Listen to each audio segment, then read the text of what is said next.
I titled this, America's Viet Cong, the Politics of Murder. There's a man by the name of Omali Yefshitali.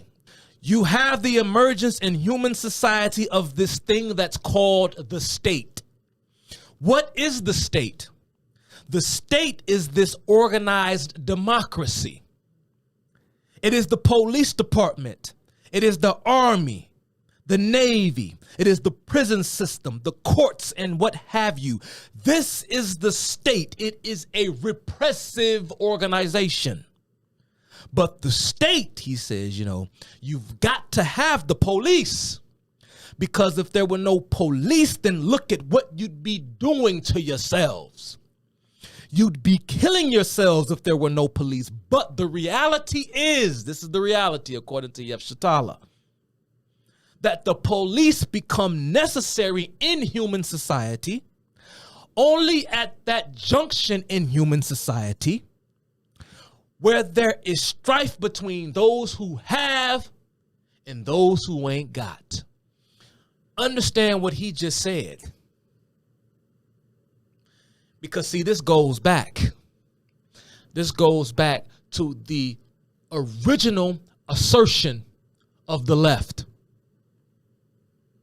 You see, as opposed to the original sin of man, as the Bible describes, the left has its own sort of cosmology or theology. And according to the theological dictates of the left, the original sin of man was the conception of private property.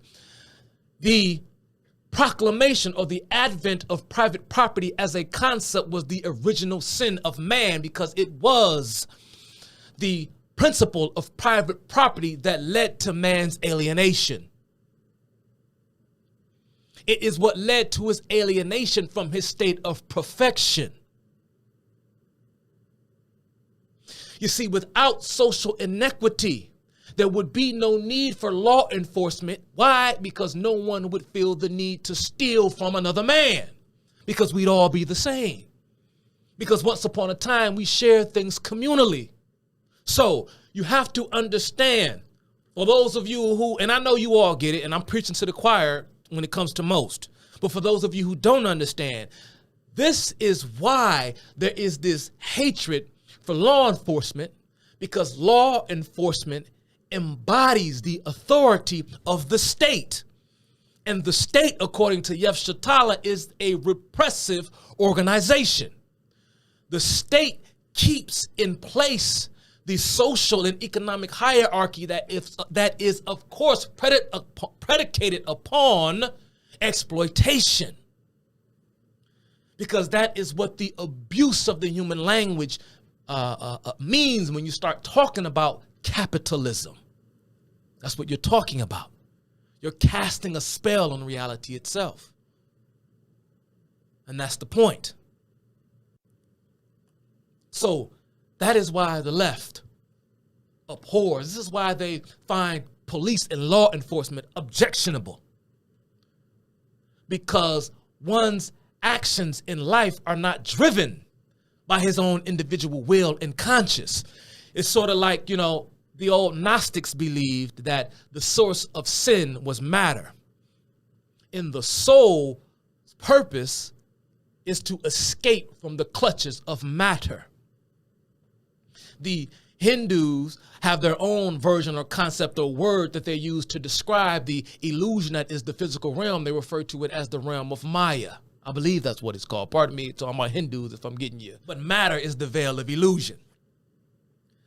But St. Augustine would come along, and I consider Augustine right below Paul in terms of the greatest Christian teachers in human history. And Augustine suggests that matter was created by God, thus matter cannot inherently be wicked. Matter, according to Augustine, is not the source of sin. The source of sin, according to Augustine, is man's abuse of his free will. Behavior, according to the left, is never the object or the result of a man's will.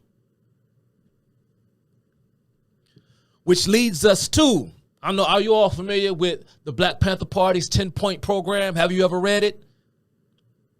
Marx and Engels would have their own 10-point program paradigm that they implemented, that they talked about. Go and read Marx and Engels' 10-point plan, and then go and read the Black Panther Party's 10-point plan, and you just sort of line them up.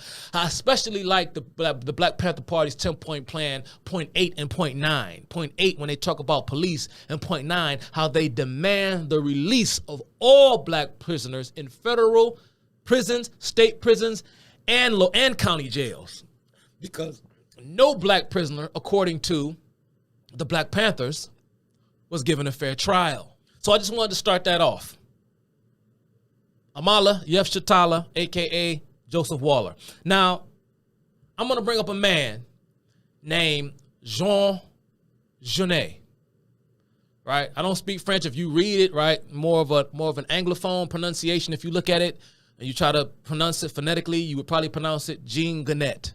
Jean Genet, but the popular pronunciation of this man's name is Jean Genet. Who is Jean Genet? Are you familiar with Jean Genet? Well, he was a Frenchman, and it is key because France is the centerpiece of where a lot of this foolishness originates and where it all kind of comes. If you ask some philosophers and historians where the origins of the modern left begin, some take it all the way back to Plato's Republic. This is what Plato was a socialist in.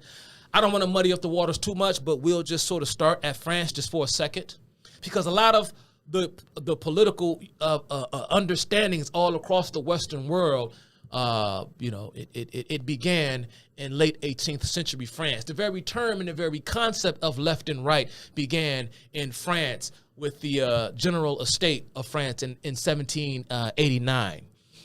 Because the nobility would sit to the right of the king, and the general estate would sit to the left of the king. And so that became known as left and right. But in order to understand what leftism is, it is simple, because the Jacobins, or the Jacobins, they would clamor like the left today clamors for, which is social justice. And to the Jacobins, what social justice meant, or how to implement social justice, was, of course, to appropriate the authority and the power of the state to, right the wrongs or root out the source of social inequality. The leading, or the basic fundamental premise of the left has been the same since the days of the Jacobins. Who is Jean Genet? Jean Genet was born December 19th in 1910 in Paris, France. He died April 15th in 1986 in Paris, France. Who is Jean Genet? He was a French criminal and social outcast turned writer who, as a novelist, transformed erotic and often obscene subject matter into a poetic vision of the universe, and as a dramatist became a leading figure in the avant-garde theater, especially the theater of the absurd. Genet, or Genet, was a rebel and an anarchist, and the most extreme sort. He rejected almost all forms of social discipline or political commitment. The violent and often degraded eroticism of his experience led him to a concept he coined mystic humiliation. Now, go back 2 talks ago, and I talked a lot when I brought up a lot of the figures in the sexual revolution, from Eric Wilhelm Reich to Harry Hay. And there's always been this obsession amongst the ranks of the leading left-wing, either activists, theoreticians, philosophers, etc. There's always been an obsession amongst them with the occult. Why am I bringing up Jean Genet, and why is he significant?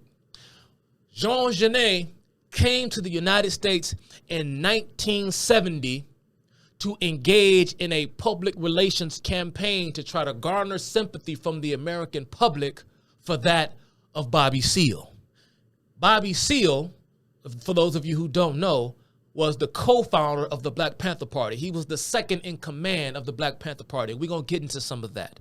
At this particular time in 1970, Bobby Seale was on trial for the murder of a fellow Panther by the name of Alex Rackley, and I'm going to get into the details.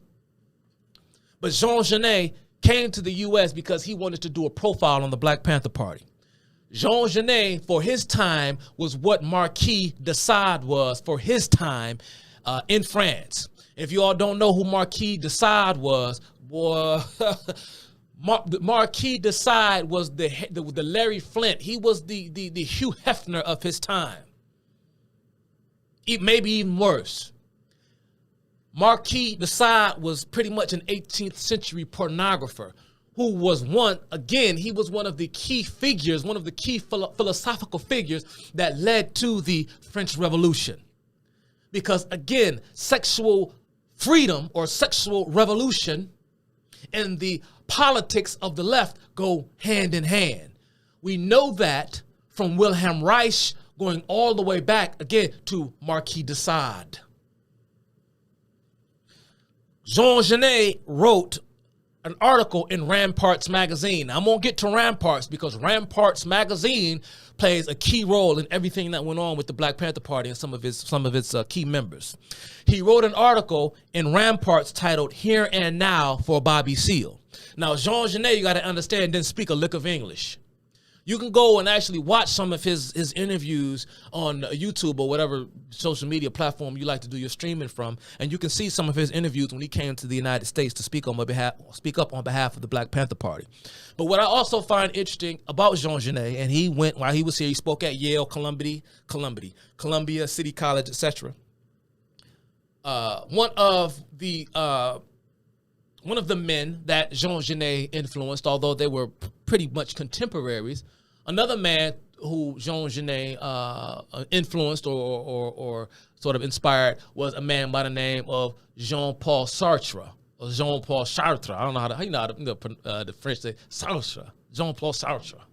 But y'all know who Jean-Paul Sartre is, don't you? If you haven't seen him, if you just do a Google image of Jean-Paul Sartre, let me warn you, that's one of the most ugliest motherfuckers I've ever seen. But Jean-Paul Sartre was another sick, twisted individual. Sick, twisted man. There's another French intellectual, and this is what I want to say about Jean Genet.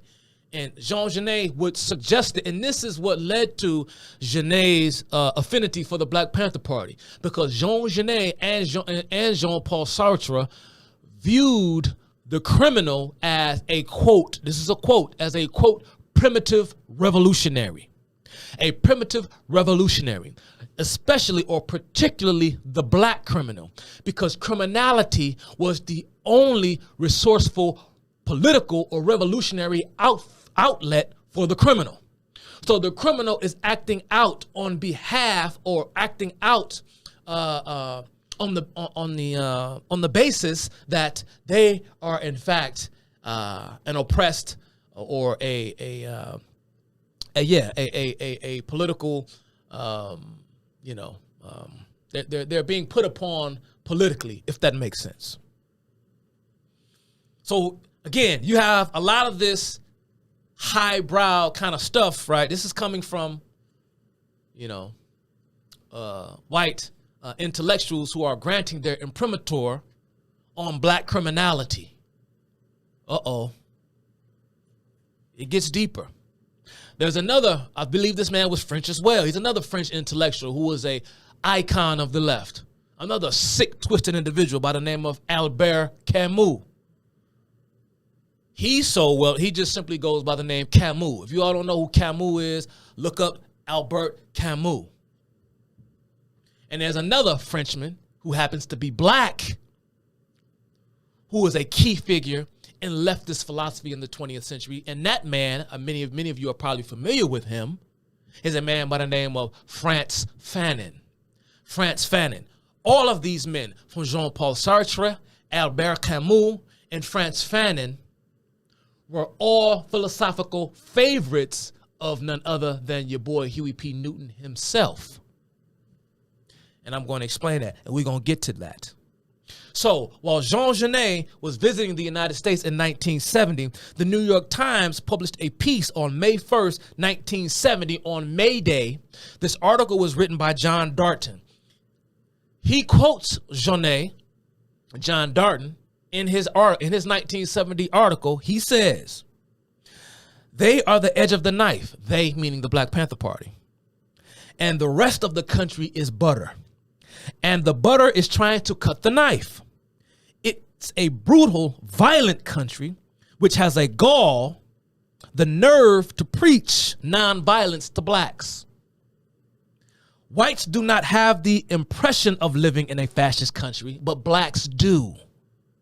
They live it every day. So here's this man, Jean Genet, indicting the United States. He didn't speak a lick of English. And before he even arrived to the United States, he had never met Bobby Seale nor any members of the Black Panther Party in person, nor had they met him. I found a clip of Genet back in 1970 saying during an interview that the Black Panther Party is the only true revolutionary group in America. Jean Genet gave a speech during the May Day celebration, and I'm going to read an excerpt from his speech. Genet says in his May Day speech, "We often hear the Black Panther Party speak of fascism." There's that word. I advise y'all to go check out my video, my talk on fascism, America's Boogeyman. He says, "We often hear the Black Panther Party speak of fascism, and whites have difficulty accepting the word. That's because whites have to make a great effort of imagination to understand that blacks live under an oppressive fascist regime." This is a white man talking like this. "This fascism, for them, is not the doing of the American government alone." Well, whose is it, Janae?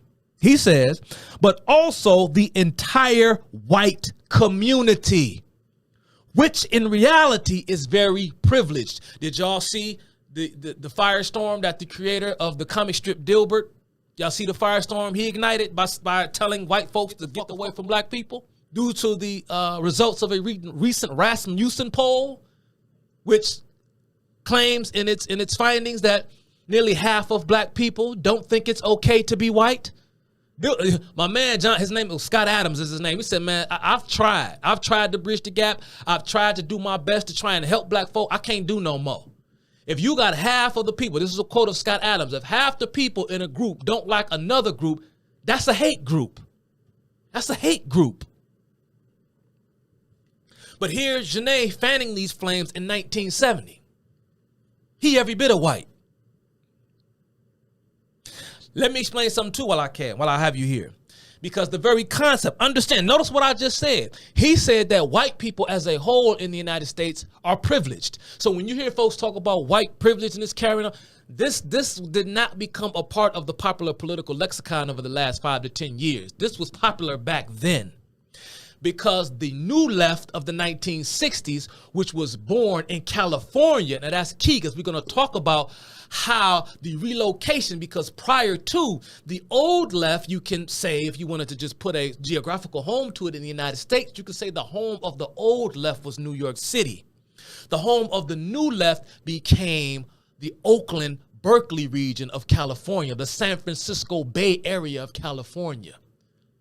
Because the campus itself of UC Berkeley, which they claim is the birthplace of the free speech movement, no, it is the reemergence of the communist movement in America. That's what UC Berkeley was. And the student body became a very important contingent of the new left. And I'm going to talk about why that geographical location is key. But when the new left came about in the 1960s, they began to usher in and believe in this concept that the United States was headed towards a race war. Black leftists believed this and the white ones alike. The black leftists at the time tied their liberation to the various liberation movements in the third world. I call this third worldism. This is when the left became obsessed with the goings on in Vietnam and in Cuba. Things looked a little bit different on the world stage in the 1960s. You got to understand something.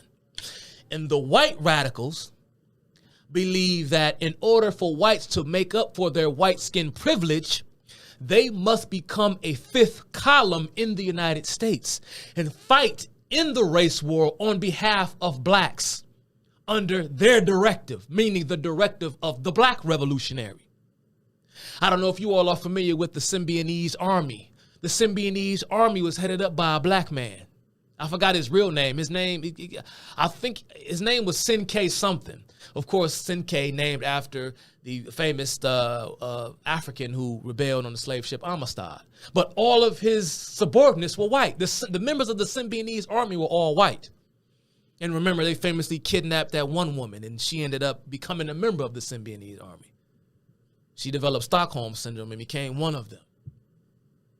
The Symbionese army, predominantly white, famously assassinated a black city official in Oakland, who was the newly elected superintendent of schools in Oakland. They had him assassinated. They took credit for it because they wrote a letter to the press claiming responsibility for the death of the newly elected superintendent of schools in the city of Oakland. And the reason why they assassinated him because of his plan to implement an ID system, because he wanted to try to cut down on the truancy and the violence that was occurring throughout Oakland schools. It was white revolutionaries that assassinated this black man.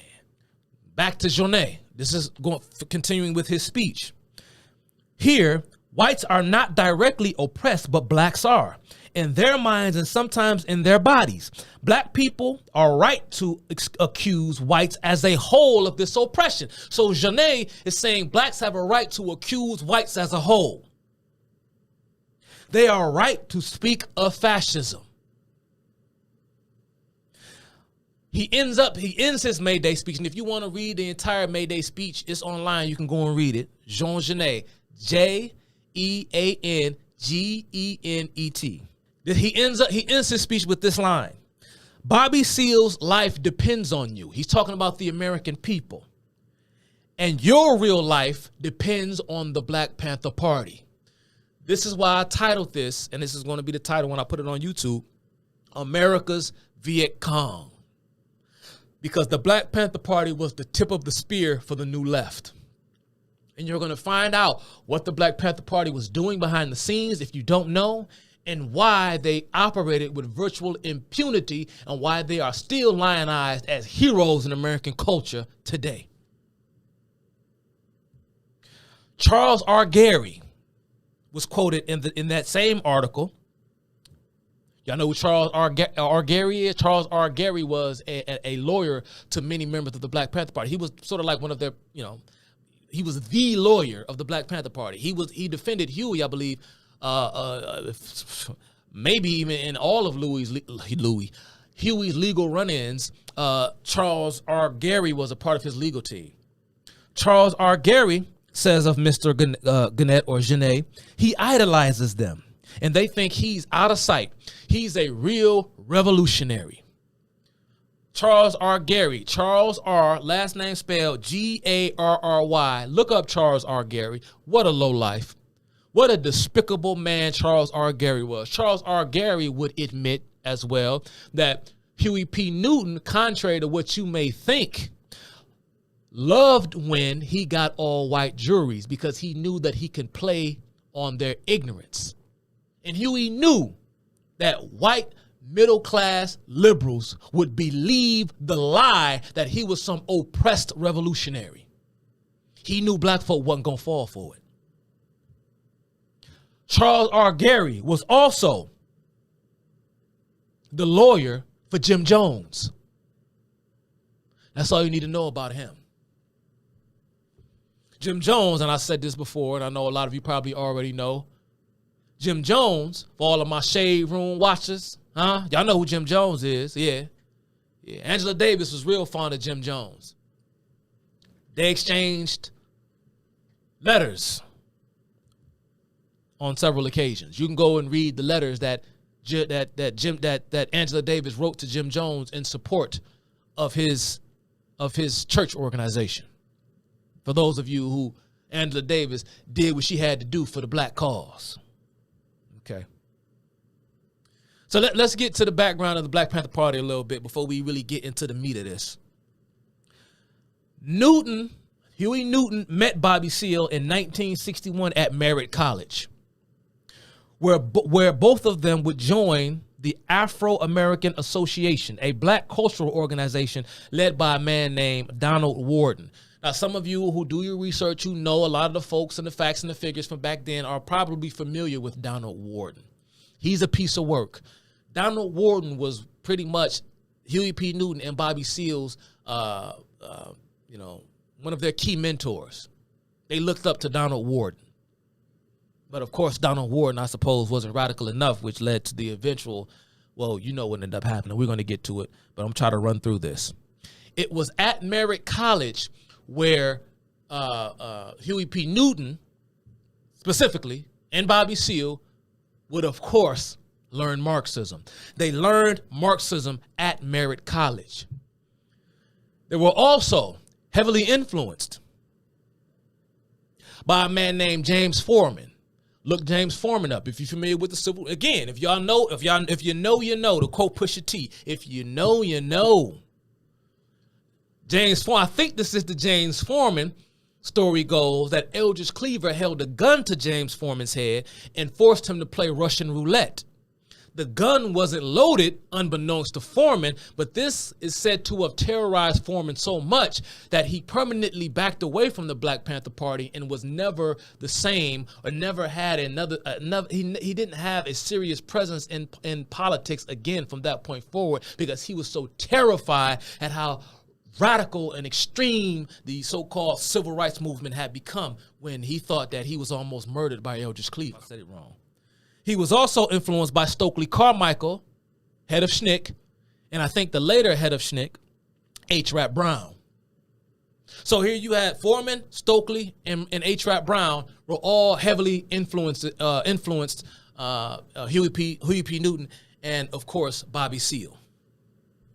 And of course, you know, there would be a disconnect, because I think at one point, again, Stokely Carmichael, he, like Angela Davis, is associated with the Black Panther Party, but he was never officially a member. But in the early days, there was a lot of collaboration, because I think Stokely Carmichael held a position as their prime minister or something to that effect.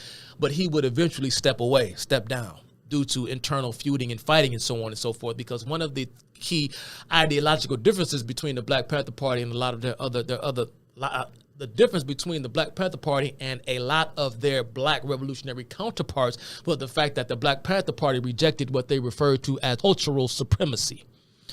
They believed in staying true to Marx's true vision, which was, of course, the unification of the working class. They believed uniting with all folks who were revolutionary and not just blacks. Okay? So this would put Stokely and men like Maulana Karanga at logheads with members of the Black Panther Party, and this, of course, culminated in a showdown between the Black Panther Party and Maulana Karanga's faction, of course, which led to the death, of course, of Bunchy Carter and John Huggins. Around the same time, Newton would also meet a white UC Berkeley radical named Robert Scheer. Now, reason why Robert Scheer is so important, and I'm going to get into the geographical influences, because Robert Scheer believed that part of what did the old left in was the old left was too intellectual bougie. That's my description, because that's how I understand it, for Robert Scheer's taste. Robert Scheer believed that the culture should be sort of like in the spirit of Antonio Gramsci, that the culture should be infiltrated, even though we know that there were communists in Hollywood as far back, of course, as the 40s, 50s, and what have you, right? I talked about Lucille Ball before, and James Cagney and others.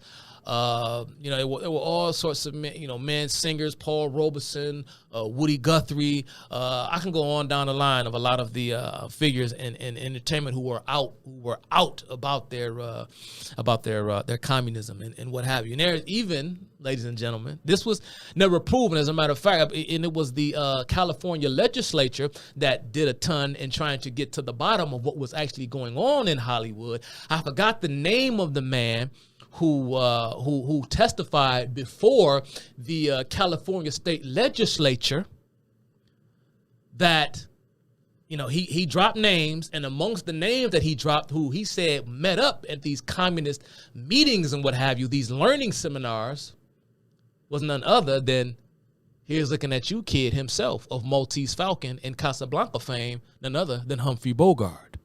Humphrey Bogart too has connections to the Communist Party. He would deny it, and it was never definitively proven, but there was an air of suspicion swirling around the head of Humphrey Bogart. Of course, all of the goings on in Hollywood at the time helped change the future, and perhaps the future not of the country, but of the world. It helped change that because one man was in Hollywood at the time and saw what was going on in Hollywood, and it changed his life. And that, of course, is none other than Ronald Reagan, the actor turned politician, the actor turned governor turned president. He saw it with his own eyes. He said, oh, hell no. Ronald Reagan was a part of the FDR coalition. A lot of conservative or soon to be conservatives were a part of the FDR voting coalition. And once FDR went soft on Joseph Stalin, and when FDR was made a fool of after the conference at Yalta, when Joseph Stalin, or Uncle Joe, as FDR affectionately referred to him as, refused to relinquish his control over Eastern Europe, a lot of FDR Democrats became Eisenhower Republicans, and these became known as neocons. See, y'all say that today. Y'all be like, man, them neocons and rhinos, and y'all say the term neocon is as old as at least the 1950s, when a lot of FDR Democrats and Truman Democrats were becoming Republicans, due in large part to the Democrat Party's softening towards the Soviet Union. These became known as the neocons. They were new conservatives. Also, this is also the result of, again, y'all know about MAGA and all this stuff, and we look at the counterculture of the 1960s, where there was a counter to the counterculture of the 1960s, and that was a conservative resurgence, okay, at the time, that's referred to now as the Goldwater Revolution. So you had the Goldwater Revolution and you had the counterculture going on at the same time. See, the left would have you believe that, oh, they was just doing that. They was the left. The left took over the culture in the 1960s, and they did to some extent. But understand that there was a counter to the counter coming by way of American politics, thanks in large part to the Goldwater Revolution of the 1960s, which eventually led to, 15 years later, the 1980 election of Ronald Reagan, who should have won the nomination in 1970. But it was, of course, given to Gerald Ford. And Ronald Reagan famously made a concession speech during the Republican National Convention when Ford was given the nomination. And everyone who heard Reagan's speech, his impromptu speech, giving his support for Gerald Ford, said at that moment, they knew they nominated the wrong guy. So Reagan knew what was going on in Hollywood because he was there. He knew, and that's why he found out how dangerous communism was, because he was in Hollywood and he saw it. But Hollywood is very crucial, very important, because, again, the new left began in Berkeley, California. So it was in close proximity to the film industry. So understand, the left had huge support from Hollywood. And you're going to find out, and I'm going to drop some names of some folk that you probably are unfamiliar with. Because one of the reasons why Huey P. Newton and his criminal gang known as the Black Panther Party was able to get away with what they were able to get away with is because they had protection, not only from academia and the media, but they had protection from Hollywood. And I'm going to get to it if y'all just stick with me. Let me talk about Huey a little bit more. So there was an incident that led to a fight. Now, this was sort of like the beginning of the Black Panther Party. There was a fight between Bobby Seale, Huey P. Newton, and police when Bobby Seale was reciting poetry on a sidewalk and was approached by a police officer who told him that he was under arrest for obstructing the sidewalk or being a public nuisance or what have you. And of course, an argument ensued, and then a fight ensued, which led to Bobby Seale and Huey P. Newton's arrest. Bobby Seale was quoting poems that was written by radical left-wing poets. I forgot some of the name of the poets, but anyway, he enticed the police to engage them in a hostile encounter because he was reciting poetry that contained epithets and words like "motherfuck the police." And the story goes that Bobby Seale was saying it so loudly that it garnered the attention of people who were passing by. And this, of course, evoked or brought forth the attention of the officer, because he was intentionally provoking the officer to speak to him because he was saying things like "motherfuck the police" in this poem that he was reciting at the request of Huey P. Newton, because Huey P. Newton would often ask Bobby Seale to recite poetry because Bobby Seale was a bit of a performer. Bobby Seale was a more affluent and a better public speaker than Huey P. Newton was. A little bit of inside baseball, if you don't know this about Huey P. Newton, was always insecure about his height and about his stature. And he was always insecure about his voice. If you ever heard Huey P. Newton speak, he's very soft-spoken. He has a very soft voice. And he was always insecure about his voice. And he never quite liked to speak in public. This is why Eldridge Cleaver, who would eventually become the Minister of Information, and Bobby Seale, who was the chairman, they were the two titular intellectual heads of the Black Panther Party, even though Huey P. Newton was probably more intellectually inclined than the both of them, because Huey P. Newton was interested in all sorts of philosophical materials as far back as his teenage years, but he always had a trouble reading.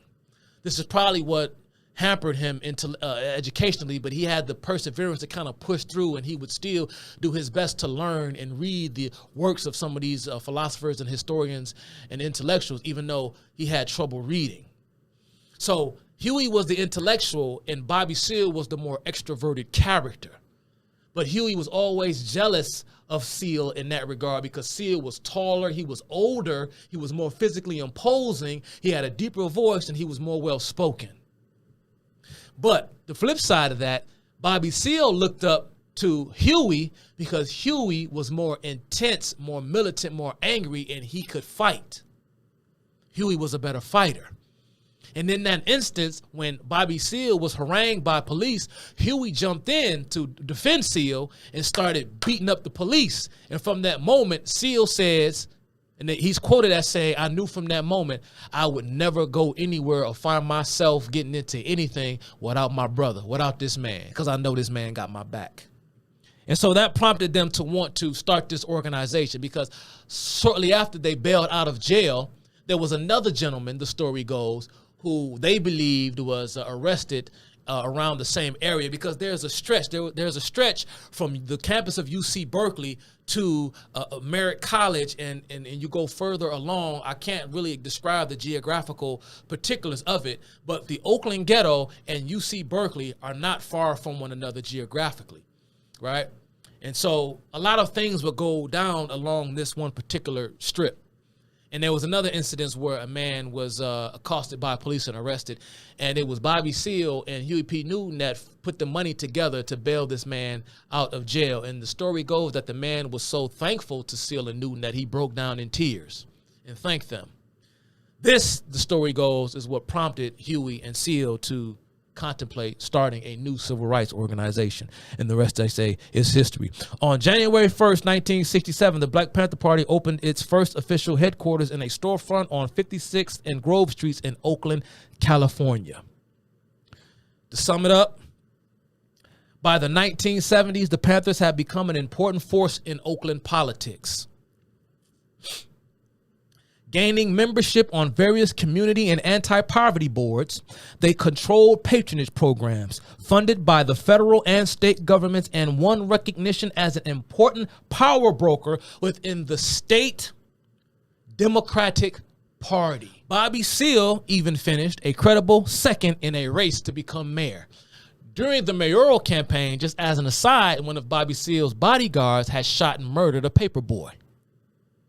The media largely ignored it. Bobby Seale, running for mayor, finishing second, eventually paved the way for the election of the city's first black mayor. And the city's first black mayor, whose name escapes me, was pretty much elected thanks to the community organizing power of the one-time leader of the Black Panther Party, none other than Elaine Brown. Elaine Brown was close buddies with your boy Jerry Brown. Jerry Brown, who of course had an ongoing thing with Heels Up Harris, cackling Kamala, and Dianne Feinstein and Ron Dellums, all these guys and gals. This, ladies and gentlemen, is the blueprint for American inner city politics. This, I wrote this down here just so I wouldn't forget to say it exactly like this. This is the foundation of the corruption of inner city politics. This is the Democrat Party inner city machine. It's ran by gangsters. It began in the 1960s with the passage of the 1964 and 1965 Voting Rights Act, 1964 Civil Rights Act, and 1965 Voting Rights Act, and it is still going on today. The gangsterification of American politics in our inner cities that is ran completely by one party. The gangsters on the street were able to bully and intimidate the public into supporting the politicians that would allow them to operate with impunity. Make no mistake about it, the Democrat Party still functions like that today. If you want to get elected, sir, you need me. You go to the gangster. You go to the community organizer who has the ear and the hearts of the community, because they going to do what I say.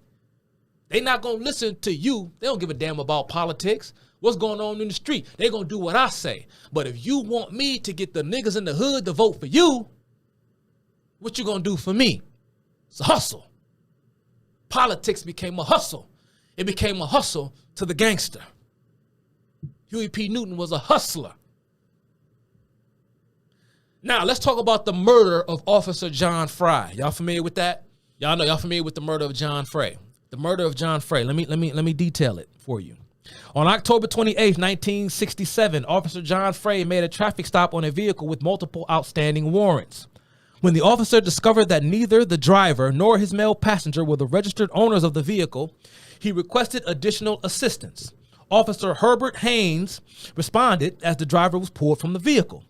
A struggle erupted between Frey and the suspect, wherein gunshots soon rang out. Officer Haynes was hit, along with Officer Frey, who was shot several times as well. Haynes fired at the suspect, hitting him in the abdomen. The driver and his passenger fled on foot, commandeered a passing vehicle at gunpoint, and forced the motorist to help them escape.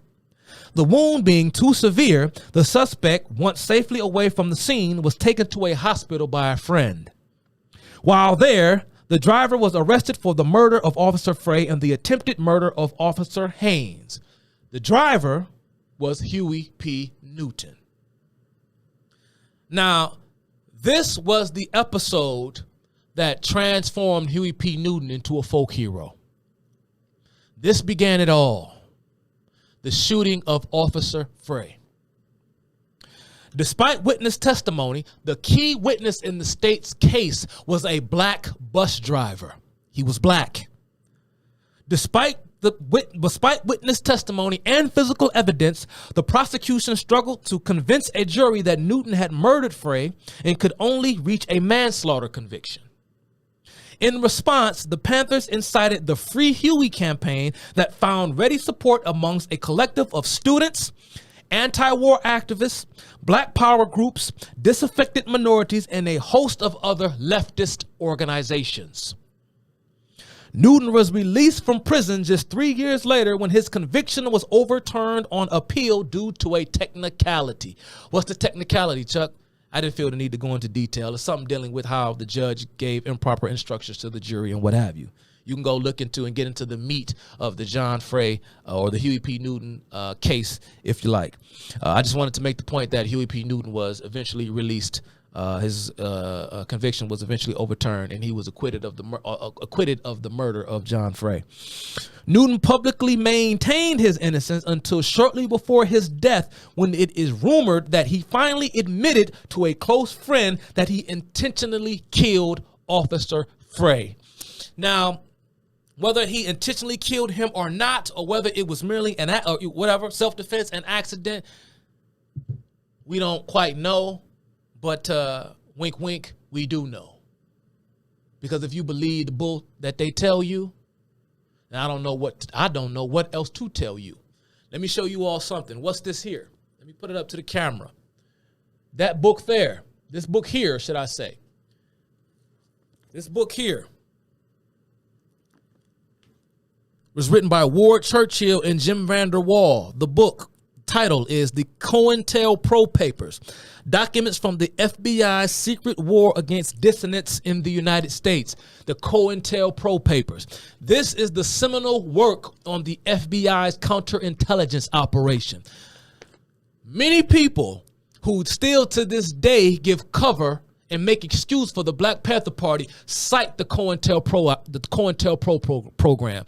Many of them who cite the COINTELPRO program have not read this book. I've been in possession of this book for over 20 years. I even let one of my professors, Dr. Dawn Hinton, borrow it some years ago. How you doing, Dr. Hinton?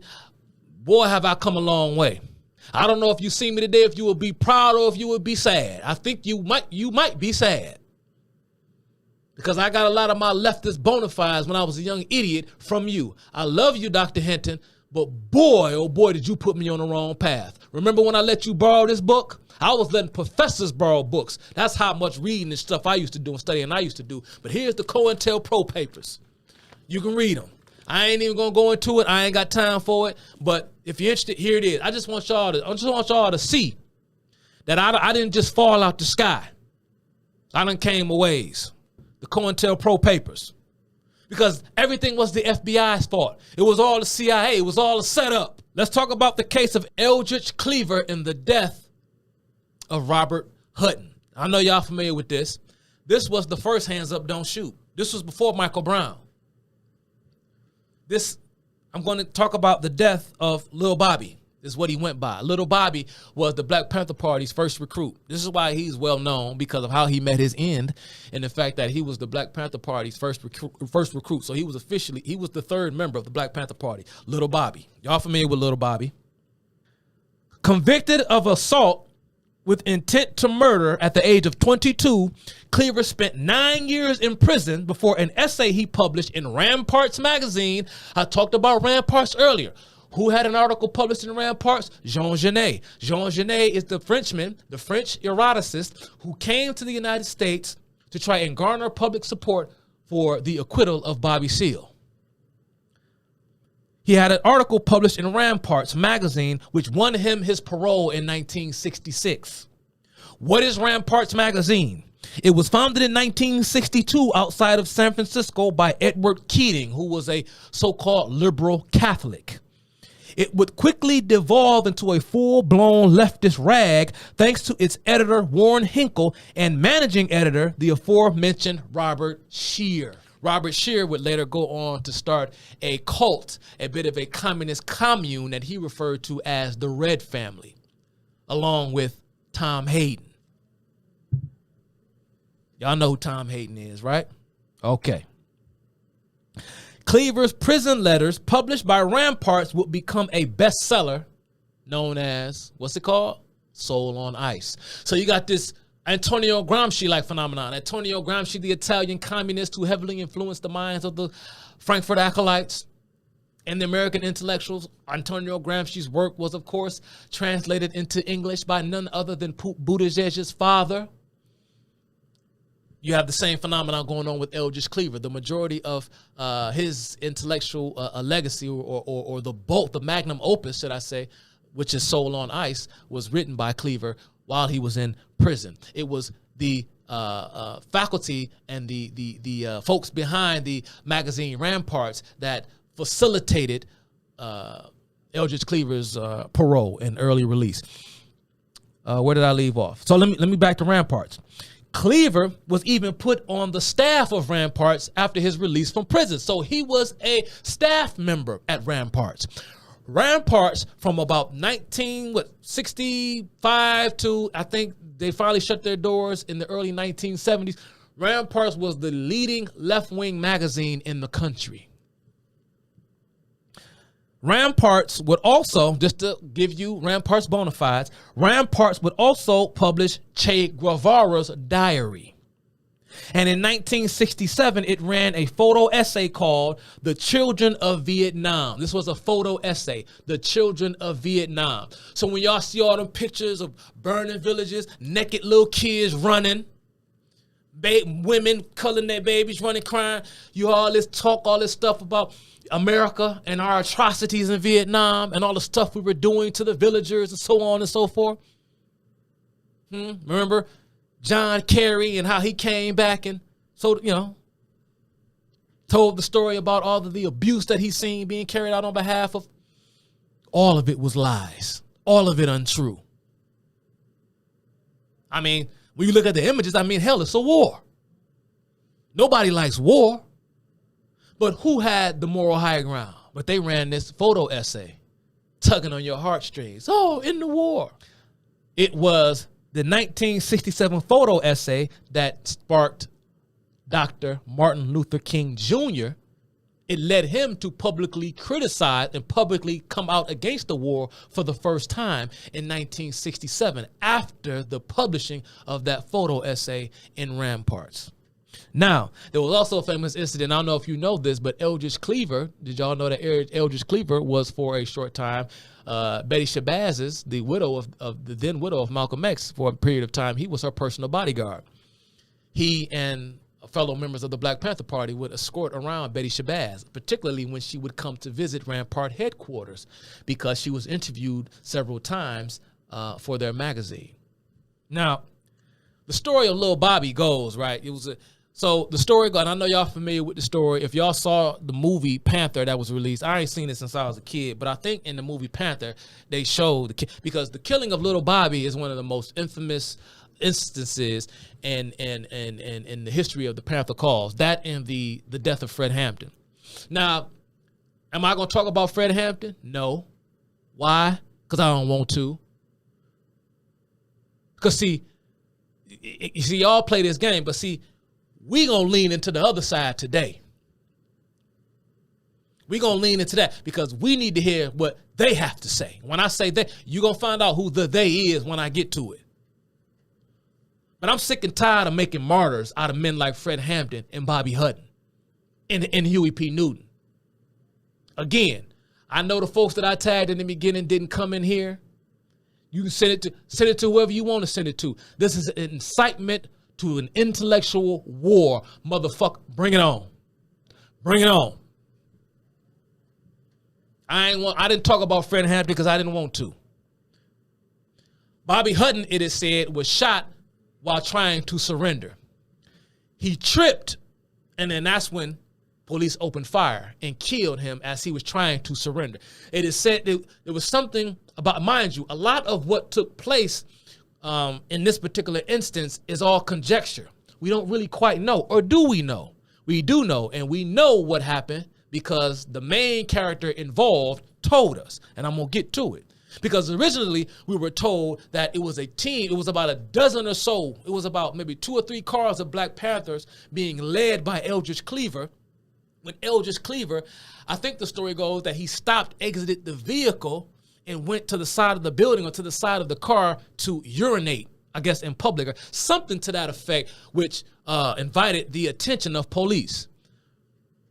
A lot of it, like I said, a lot of it is grainy, a lot of he said, she said, but somehow this led to, of course, an eventual chase and shootout, which resulted in a 9-minute-long standoff in a West Side Oakland home between the Black Panther Party and Oakland police, which led to, of course, the death of Bobby Hutton when he walked out with his hands up in an attempt to surrender. And they say, well, he tripped and then he was shot. Police say that Bobby Hutton was shot because he refused to heed police orders. I'll let you decide who's telling the truth and who's not. But what I will say is this. Cleaver would later admit to journalist Kate Coleman. Do y'all know who Kate Coleman is? Kate Coleman is an important figure in Panther history. She is a brave woman who at one point in her life, I think she's still alive. Kate Coleman at one point had went into hiding because she was afraid for her life due to the investigative work that she had did on the Black Panther Party, because she told it all. Kate Coleman. She told it all, particularly in a July 10th, 1978 article published in Time Magazine. Not Time Magazine, in the New York Times. And we'll get to that New York Times piece later on in this discussion. Cleaver would admit to journalist Kate Coleman that it was a deliberate ambush in retaliation for the assassination of MLK, who Cleaver would often refer to as Dr. Martin Luther King. Now, Eldridge Cleaver, who didn't have a ton of respect for MLK, saw the assassination of MLK as an opportunity to go out and kill a cop.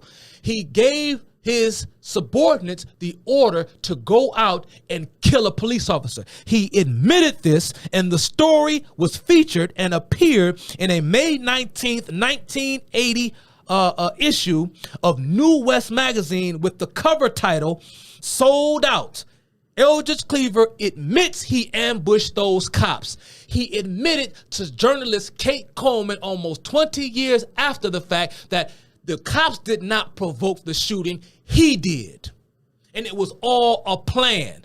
How many of you are familiar with the 1980 New West article detailing Eldridge Cleaver's admission that he intentionally ambushed those officers? How many of you are familiar with he confessed? After the fact, of course, Eldridge Cleaver would go to Algiers and hide out for a while. How are all these Panthers able to go around the country and shit? They would either go to Algeria, they would go to some communist country to go hide. Ashada Shakur, for all we know, may still be alive in Cuba somewhere after breaking out of prison. Huey P. Newton would go to Cuba for a while before returning to the States. Why did he go to Cuba? We'll find out. How are these Panthers able to, where they getting this money? But who is supporting them? Cleaver was also, did y'all know this? Cleaver was also nominated for president by the Peace and Freedom Party in 1968. His vice president was another radical named Jerry Rubin. A white radical named Jerry Rubin. I believe, Jerry Rubin. He was white radical named Jerry Rubin. During his acceptance speech, I believe they had a big gathering in Oakland Arena, which was pretty much like, it was like a zoo. Eldridge Cleaver famously remarked during his speech when he accepted the nomination, like he was going to win the presidency in 68, that he wanted to, in fact, or was going to, in fact, rape the wife of the then mayor of San Francisco.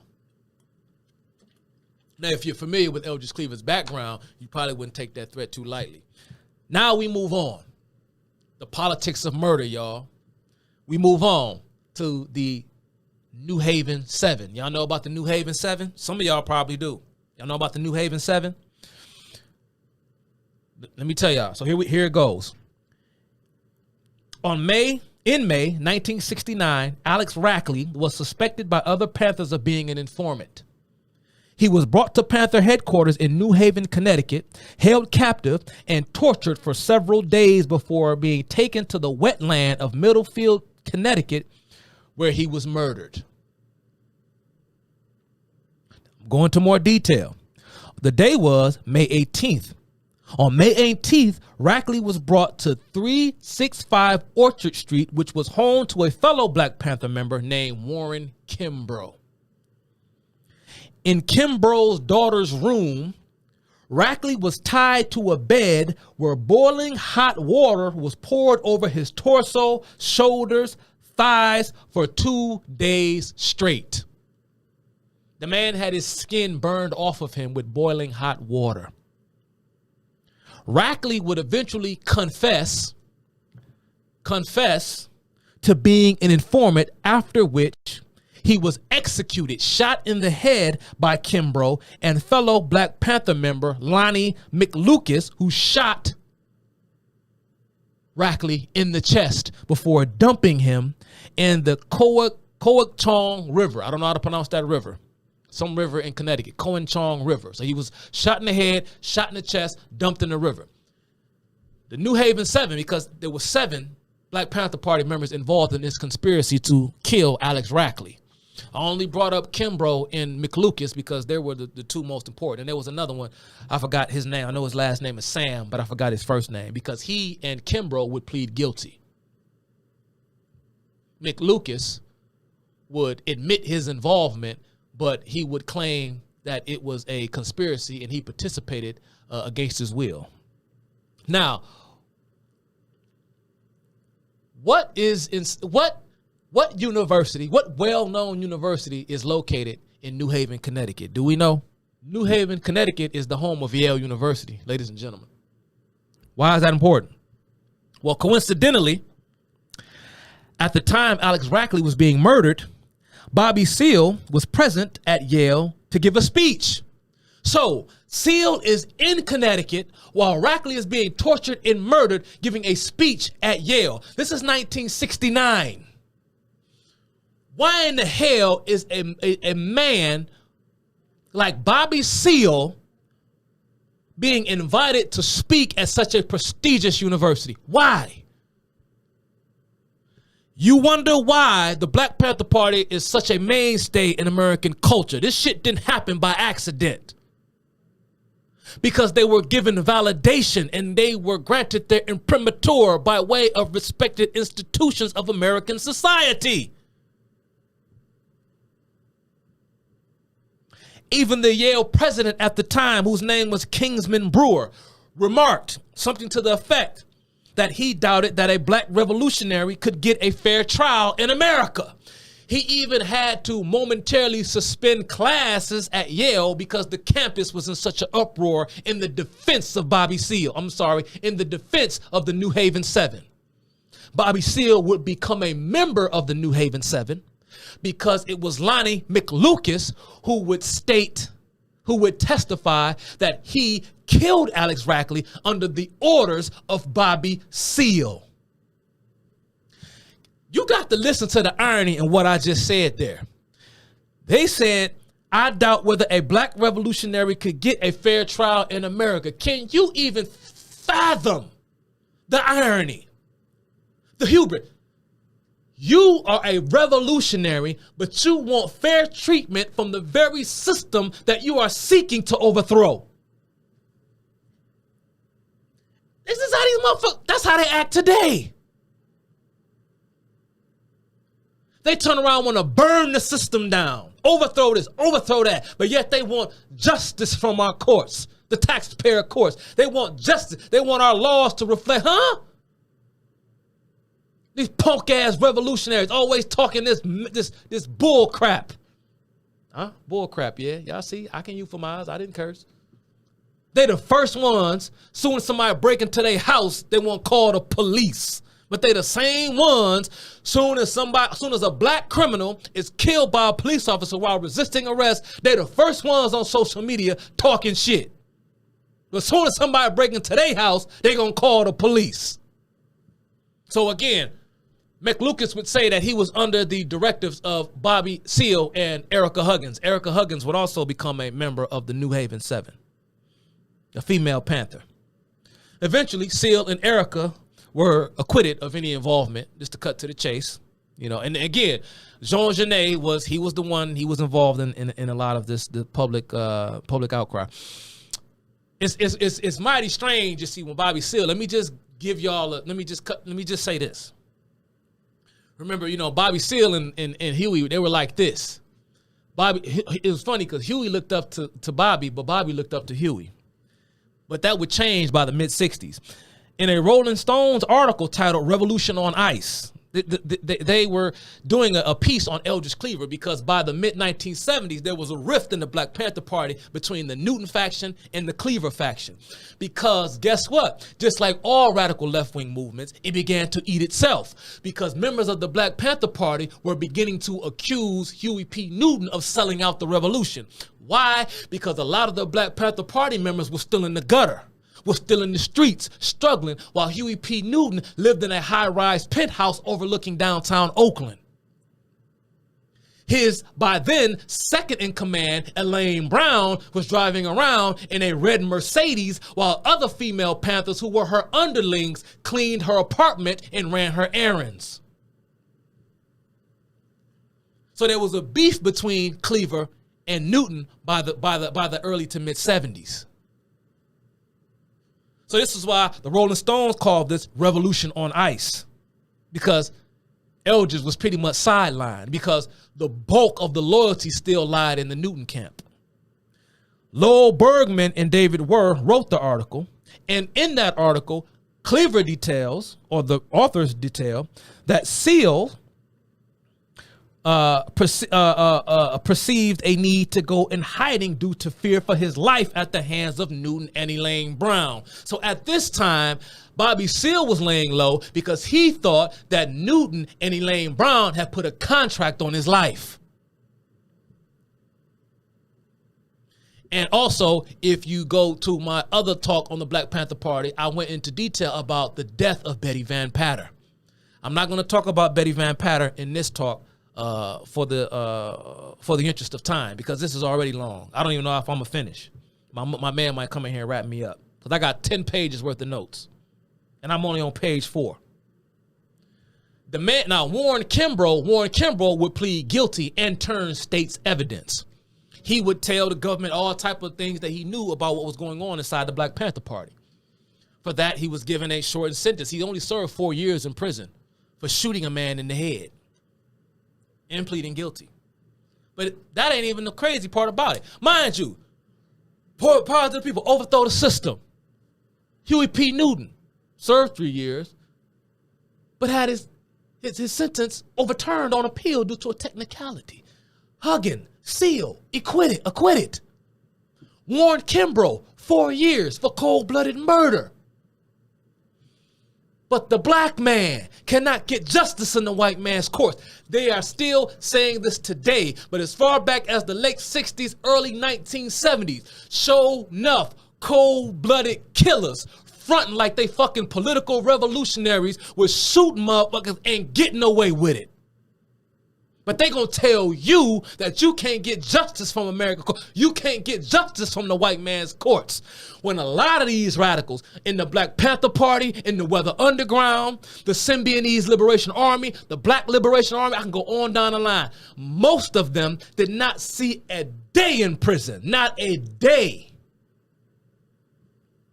There was some exceptions. You look at the case of what you call it, the famous Brinks truck robbery and what have you, with Kathy Bodin and the like. And anyway, I don't want to get into too many tangents.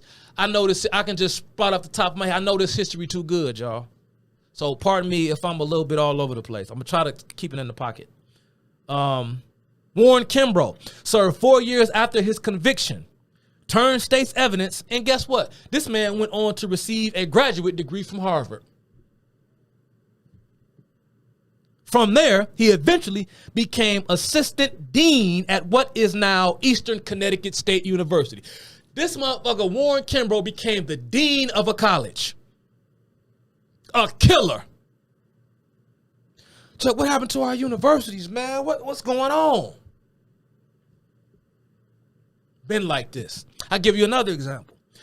Newton, too, would be invited to speak at a Yale symposium to discuss a book he co-authored with renowned psychologist Erik Erikson titled In Search of Common Ground. So here you have Huey P. Newton is collaborating with mainstream intellectuals like Erik Erikson and being invited to Yale University to come talk about it. Huey P. Newton eventually would get his bachelor's degree from Merritt College, and he would later go on, in the midst of all of this shit that's going on, he was accepted into UC Santa Cruz's doctoral program, where he eventually earned his PhD in philosophy. So Huey P. Newton, the pimp, drug dealer, murderer, drug addict, crackhead, Huey P. Newton was a doctor of philosophy. Speaking of Santa Cruz, I wanted to mention this about UC Santa Cruz. Y'all know the legend of the Santa Cruz Mountains? It is said that the Santa Cruz Mountains was a training ground and a burial site of the Black Panther Party. This is the legend, that deep in the Santa Cruz Mountains, they were training for the revolution. And any of the Panthers that got out of line, it was like, they would kill them, dismember them, burn their bodies, and bury them in the Santa Cruz Mountains. Now, what is myth and what is reality is very grainy, but what led to the legend of the Santa Cruz Mountains was the discovery of the body of Fred Bennett. Let me just read about Fred Bennett real quick. The legend of the Santa Cruz Mountains was that it was a training ground and a burial site for discarded Panther members. This was sparked by the 1971 discovery of missing Black Panther Party member Fred Bennett, whose charred and scattered remains had been found in the remote mountains 50 miles south of San Francisco. Along with the charred, scattered bones of Fred Bennett, authorities found 49 sticks of dynamite, nitroglycerin, fuses, timing devices, and dynamite caps. Read about the case and the discovery of the body of Fred Bennett in the Santa Cruz Mountains. I'm not making any of this stuff up. I'm not perfect. I don't know everything, and I may get some things wrong, and I try to correct myself. But do your own research if you don't believe me. This was also comparable to the famous 29th Street raid. The Panthers had a weapons cache in a home on 29th Street. This became known as the famous 29th Street Black Panther Party raid. I started to list all the stuff the authorities found in this house, but I just took it upon myself not to even bother. So let's move to Elaine Brown. Mind you, these are America's Viet Cong, the politics of murder. Let's talk about Elaine Brown. What is Elaine Brown's claim to fame? Elaine Brown's claim to fame was, of course, well, aside from all the stuff she did, but she wrote her autobiography entitled A Taste of Power was published in 1992. By this point, it's funny how friends just keep on reemerging. Because at this point, Elaine Brown was living with a wealthy Frenchman in Paris. I don't know if they were lovers, if they was kicking. I don't think she ever married him. But at this time, by the 90s, Elaine had moved to France, but she was living the good life. Of her book, Taste of Power, written by Elaine Brown, Alice Walker said, Elaine brought us that amazing light of the black woman's magical resilience in the gloominess of her bitter despair. Her book should be put on the shelf right beside the autobiography of Malcolm X. Time magazine said of Elaine Brown's book, discovering that love is the most demanding political act of all. This is what Elaine did. She discovered that love is the most brilliant demanding political act of all. Los Angeles Times book reviewer Carolyn C. said of Elaine's book that it is beautiful, touching, astonishing. Movie makers, where are you? The New York Times even displayed a full-page cover photo of Elaine in its Sunday magazine with a text by one of its black editors that celebrated her as a black feminist heroine. And along with another feature profiling the college-age children of Black Panther Party members, Elaine's daughter amongst them, who were represented as a, quote, voice of a new militancy amongst the youth that emerged in the wake of the Los Angeles uprising. This is the 90s. So this is what some of those in the mainstream had to say about Elaine Brown's book, where she details the criminal goings-on inside the Black Panther Party. But she justifies it. And I'm going to tell you how she justifies it. Again, you wonder why the Black Panther Party is still celebrated? You wonder why you go to the shade room and you read all types of bullshit comments endorsing people like Angela Davis and Stokely Carmichael and Fred Hampton and Huey P. Newton? You wonder why? New York Times, LA Times, Time Magazine loved her. The New York Times even wrote a glowing book review of Huey P. Newton's autobiography, Revolutionary Suicide. If you just go, you can probably find the archived New York Times article of Huey P. Newton's the review of Huey P. Newton's book, Revolutionary Suicide. Just go and read it. I'm going to read from you a quote of Elaine Brown's book, A Taste of Power. This details an incident where Huey P. Newton had pistol whipped a black tailor named Preston Callens. Preston Callens was beat so badly to the point where he had to have cranial surgery to repair his fractured skull. How do we know what happened to Preston Callens? This is what Elaine says. This is coming directly from A Taste of Power. Power to the people. Black Panthers, heroes. This is what Elaine, mind you, Preston Callins was a black man. Elaine Brown says to Huey, "I will take care of the blood," I told him. He shrugged. Callins, the tailor, had taken the brunt of his raging anguish. Callins' blood now stained the penthouse ceilings, and carpets, and walls, and plants, and Gwen's clothes. Who was Gwen? Gwen was Huey P. Newton's wife. I'll put that word wife in quotations because Huey P. Newton did not believe in monogamy, because he thought monogamy was an expression of capitalist culture, because monogamy denotes ownership. So he didn't believe in monogamy. Not only was he a drug addict and a pimp and a murderer, he was a whoremonger who would oftentimes have sex with the wives and girlfriends of his Black Panther Party members to their chagrin. Some Black Panther Party members who were in relationships with female Black Panther Party members would have to hide their relationships, like Brave, like I reminds me of the movie Braveheart with William Wallace when Mel Gibson depicted William Wallace. Remember how he tried to hide his marriage from the English nobles because he didn't want to have to abide by what was it called, prima nocta. Some of the Black Panther Party members had to hide their relationships because if Huey found out that one of his subordinates in the Black Panther Party had a girlfriend or a wife, he would commandeer them to his bedroom. He would have sex with the girlfriends and wives of his fellow revolutionaries because he didn't want them to become enticed by bourgeois values like monogamy. So I don't know why the hell Huey P. Newton had a wife, but I digress. Gwen's clothes, even the fluffy blue and white towels in the bathroom.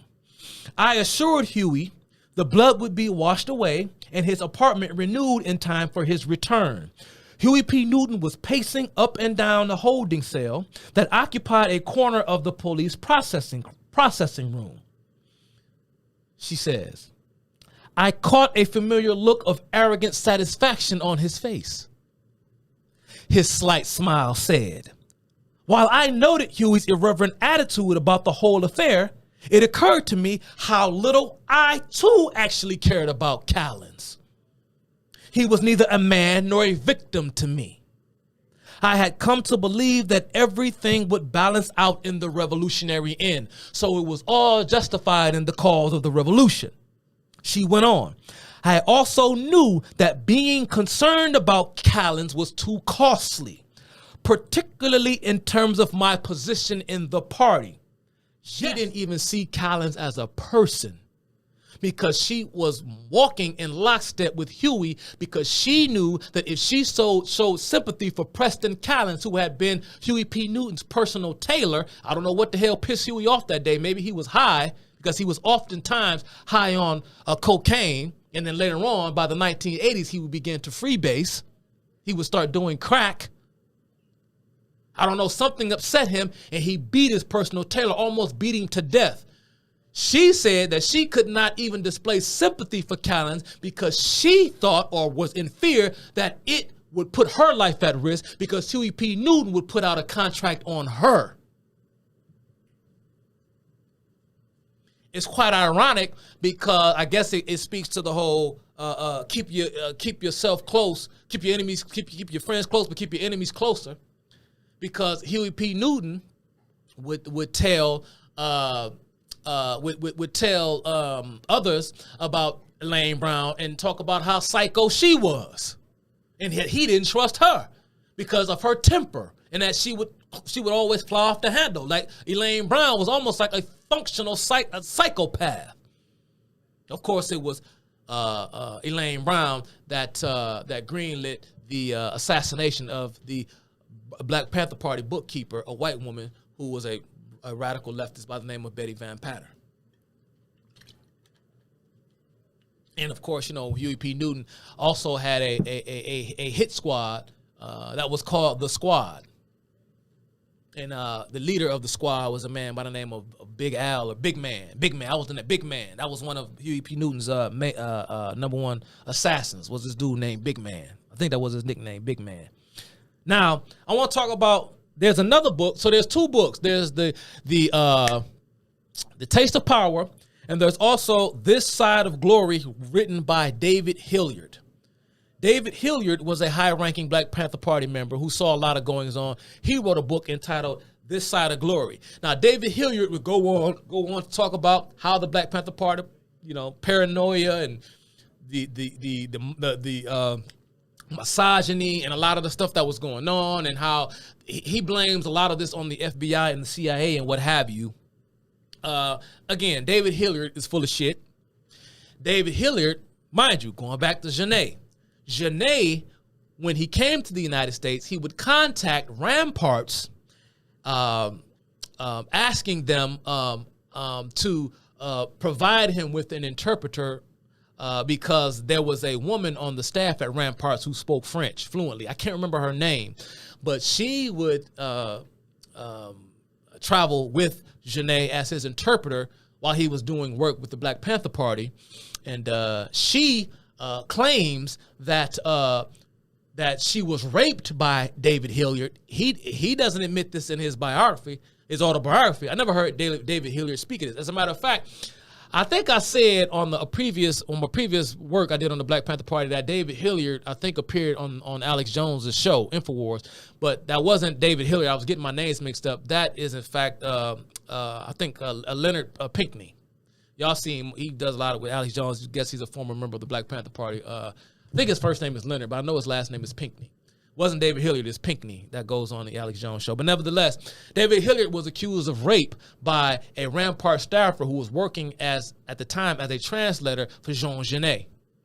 And the rape allegedly occurred at the home of actor Donald Sutherland. And I'm going to get to that because now Hollywood is going to come into play. Now, it's going to get a little fun. Because I don't know if y'all know about a lot of this. It's going to get interesting. I'm going to talk about Huey P. Newton's relationship with a man named Bert Schneider. Now, again, Hollywood, we see time and time again that there's this inconspicuous sort of Jewish underbelly, this Jewish undercurrent everywhere we look, especially when we start talking about the left. The reason why I bring that up is there's an interesting book that talks about, and I haven't read it. It comes highly recommended by someone I trust. This book is called The Ordeal of Civility. I cannot remember the author's name, and I haven't read it myself, but it's called The Ordeal of Civility.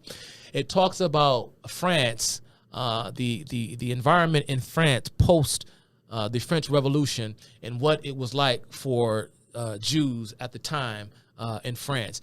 And it goes into how Jewish people began to imbibe or to erect this concept of a community of the faithful, where the state of the Israel became more of this almost sort of like this transcendental mindset as opposed to an actual place where how can I explain it? God, I wish I wouldn't open up this can of worms because now I feel like I have to explain it. But pretty much, it kind of goes into detail as to why so many Jews adopted the secular, atheistic Marxist worldview, and it has a link again to the devastation, the cultural devastation at the hands of the French Revolution. Again, there's the French Revolution again. But you always find Hollywood and all these folks surrounding this because it's the very unique history of the Jews that kind of brought them into this concept where the very concept, you have to understand, again, and this is one of the key points of delineation between what we call fascism and communism, because the dictatorial or totalitarian praxis within the fascistic worldview lies at the point of the state. Communist believes in the overall abolition of the state because the nation state should be superseded by the interest of the class. So the Jews thought that the state, that the source of anti-Semitic oppression and repression came from the state. You destroy the very concept of the nation state, then that would sort of facilitate the coming forth of Israel. It's a real deep. It's deep, y'all. It's the ordeal of civility. Who is Bert Schneider? Bert Schneider was a Hollywood producer and Oscar winner for his anti-Vietnam War documentary, Hearts and Minds, as well as some of his generation's most iconic films, including Easy Rider. I know you all have heard of the movie Easy Rider, 5 Easy Pieces, and The Last Picture Show. At the 1975 Academy Awards, Bert Schneider accepted his Oscar for his documentary, Hearts and Minds. Check this out. By reading a telegram from Ambassador Dang Bai Thai of the Provincial Revolutionary Government, aka the Viet Cong, thanking the American anti-war movement for, and I quote, all they have done on behalf of peace. So here you have a Hollywood producer in Bert Schneider who took to the stand to accept an Oscar, and he read, a telegram to the Academy from a member of the Viet Cong thanking the anti-war movement. Check this out. Did y'all know that the New York Times, a lot of our so-called liberal media talking heads and liberal media publications and institutions, their articles and publications were read aloud on a speaker to American POWs. So American POWs, in order to weaken the morale of American troops, they would read to them the American media's account of the Vietnam War, and they would pick, of course, from liberal sources like the New York Times. And they would do this at the Hanoi Hilton. I know y'all familiar with the Hanoi Hilton. So it was Schneider, dig this, it was Bert Schneider that financed Newton's escape to Cuba to avoid criminal charges for the shooting of Kathleen Smith. Bert Schneider spent millions of dollars on Huey P. Newton and other members of the Black Panther Party, but particularly Huey P. Newton. They were like this. Huey P. Newton, throughout the 70s, his living expenses were financed not primarily by way of his clandestine acts on Oakland streets, but he was the beneficiary of the wealth of Bert Schneider. This is why a lot of Panthers, led by Eldridge Cleaver, were in a mutiny, because Huey P. Newton was living a good life thanks to his connections in Hollywood. Who is Kathleen Smith? Kathleen Smith was a 17-year-old prostitute whom Huey P. Newton had shot in the face, which paralyzed her from the neck down. She would eventually succumb to her injury. For the pistol whipping, I mentioned this, of Preston Callan, and for pulling guns on a couple of undercover vice cops in an Oakland after-hours bar. There was even a rumor that Huey P. Newton was one of 3 gunmen who, with a shotgun, shot a bodyguard outside of an Oakland nightclub. Witnesses fingered Huey P. Newton, said he was there, he was one of the gunmen, but I don't think Newton was ever charged. Again, let me go on. Newton was also personal friends. Now check this who's who out. Newton was also personal friends with the likes of Marlon Brando. But Marlon Brando was friends with Huey P. Newton, was a leftist through and through. He was also friends, of course, with a name I know you all are familiar with. This woman I cannot stand. Every time I see her face, I say, God, how low we must, how forgiving we are as a country that this woman is still allowed in polite society. And that is none other than Jane Fonda. If you know anything about the history of Vietnam and the radicalism of the 1960s and the 1970s, I know you're familiar with Hanoi Jane, who was, of course, the wife of Tom Hayden, the leader of the Students for a Democratic Society, that is the progenitor organ of the Weather Underground. And it was Tom Hayden who is also, along with Bobby Seale, a member of the Chicago 7. Y'all know the Chicago 7. I think they got a Netflix documentary about it, and the conspiracy to incite a riot at the 1968 Democratic National Convention. Tom Hayden did it on purpose. along with the help of men like Bobby Seale. That was Jane Fonda's husband. Again, Tom Hayden was able to finance a lot of his radical activities, due in large part to the finances and the riches of Jane Fonda. They talk all this anti-capitalism bullcrap, but many of them were wealthy, and they were living off the wealth of their Hollywood benefactors. And it was Jane Fonda and Tom Hayden who engaged in what I believe was called the Indochina Peace Campaign after the, the peace agreement was established between in Vietnam. I believe the year was 1973, if memory serves me correctly. But then the agitation continued in the wake of Watergate and everything else with help from Jane Fonda and her husband, Tom Hayden, to cut off aid to South Vietnam.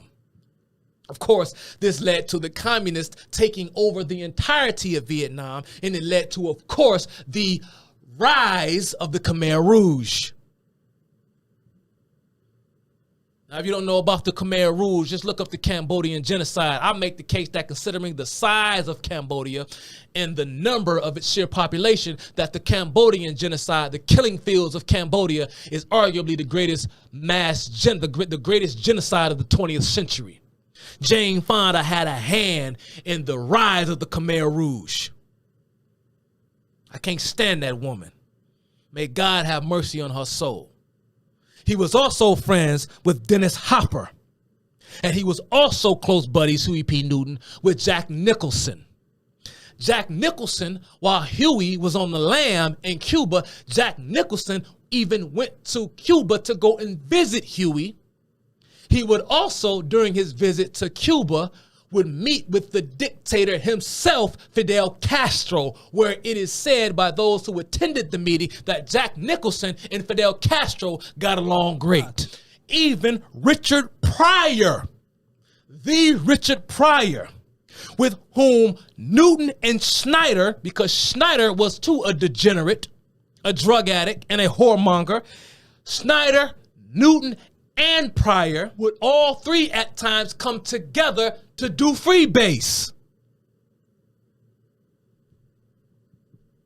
Did y'all know that Richard Pryor was pegged to star as Newton in a film about the radical's life? Because Bert Snyder and Huey P. Newton were working on a screenplay about Huey P. Newton's life, and they asked Richard Pryor if he mind playing the lead role.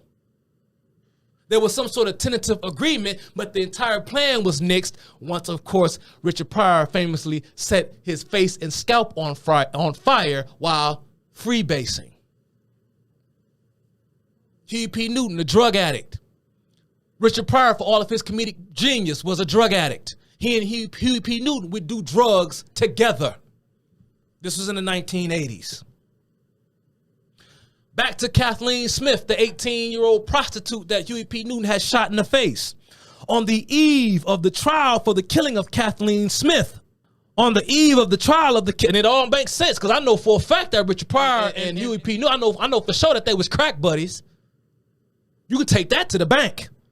On the eve of the trial for the killing of Kathleen Smith, a group of armed assassins attempted to kill the key witness, another prostitute named Crystal Gray. She was the key witness in the state's case against Newton. Only the men shot into the wrong apartment. The Panther hit team accidentally shot one of their own in the back, and another Panther was shot in the hand. We know about this. We know of this because a Black Panther who was a part of the hit team named Flores Forbes would later confess his role in the attempted assassination. Now, Huey P. Newton, of course, would try to distance himself and say, man, I didn't order that. They were acting on their own, and claimed publicly to dismiss all those involved from the party. Okay, we're going to say some names. Y'all want to hear some names? Because I'm going to say some names. We already talked about Officer John Fry. He was white. This the Veterans Memorial right here. Oakland Police Department, California, end of watch. Saturday, October 28th, 1967, was shot and killed after making a routine traffic stop. He was 23 years old. His tour lasted 1 year and 6 months. The offender, who was Newton, was apprehended, convicted of manslaughter, and later acquitted. Officer Thomas Johnson, say his name, was black. He was a Metro Nashville Police Department. He worked for the Metro Nashville Police Department in Tennessee. End of watch, Tuesday, January 16th, 1968. Officer Johnson stopped the vehicle wanted in connection with passing false money orders. When Officer Johnson exited his patrol car, the 5 occupants opened fire with a .30-30 rifle, striking him in the chest. The assailants were all members of the Black Panther Party. He died at the age of 39. Tour, 10 years. Offenders, 3 of which were convicted of first-degree murder and received 99 years in prison. All 3 of them would later escape from prison, and to this day they are still at large. The 4th was convicted of voluntary manslaughter, and the 5th suspect wasn't apprehended until 1986. 20 years after the fact. Officer Charles W. Thompson was white, worked for the Metro Nashville Police Department in Tennessee. End of watch, Sunday, March 17, 1968. Officer Thompson arrived on the scene to back up Officer Johnson and was shot 7 times. He was just 29 years old, served on the force for 6 years. I'm going through them all. I took every single solitary person that I could find, and I'm gonna say their names. Some of these people were survived by wives and children. Some of their children are probably still alive today, lost their parents. If you know any of them, and I know I don't have a huge audience, but just tell them I'm shouting out their parents. I'm giving the credence and the flowers to their parents. We gonna say their names. Officer Nelson Alvin Sasker was white, worked for the Santa Ana Police Department in California. End of watch, June 7th, 1968. Officer Sasker was shot and killed when he was ambushed by a member of the Black Panther Party. He observed 2 suspects hiding in the shadows on a residential street when he was shot twice in the abdomen as he approached them. He was just 24 years old. 1 year, 6 months on the force. The offender received the second-degree murder in 1970 and he was convicted, of second-degree murder in 1970. He received a 5 year to life sentence. He was paroled in 1977. The man did 7 years for killing a police officer. Patrolman Frank Garrison Rappaport was white, Chicago Police Department, Illinois. End of watch, Thursday, November 13th, 1969. Patrolman Rappaport responded to a false call of a man with a gun by Black Panther Party members. When he entered a gangway between 2 buildings at 5824 South King Street, a man opened fire with a shotgun, striking him in the chest. He was just 36 years old, served 3 years, 7 months. The offender was shot and killed. 1 was wounded and 2 more escaped. Patrolman John J. Gilhooly was white, worked for the Chicago Police Department. End of watch, Friday, November 14th, 1969. Patrolman Gilhooly accompanied Patrolman Rappaport. He too was ambushed, shot twice, once in the neck and once in the face. He would die the following day. He was only 21 years old. 1 year, 1 month on the force. Power to the people. Say his name. What would you do? You think that these men wouldn't hesitate to kill a cop? No, I'm sorry. It was COINTELPRO. The feds did it. But the Black Panther Party was trying to instigate a guerrilla war on American streets. But the FBI is the villain. Running around, black folk, spoiled as all get out. From the poorest mouth you can imagine, still walking around with $1,200 red bottom tennis shoes on, to your upper class black, successful, respected in society. Still, they too peddle in this left wing, not this pablum. They still peddle in it. You wouldn't be able to enjoy the comfortability that you have now had the Black Panther Party won, had they got their way. Thank God for the FBI and their efforts to destroy this monstrosity. This ain't church. We moving on.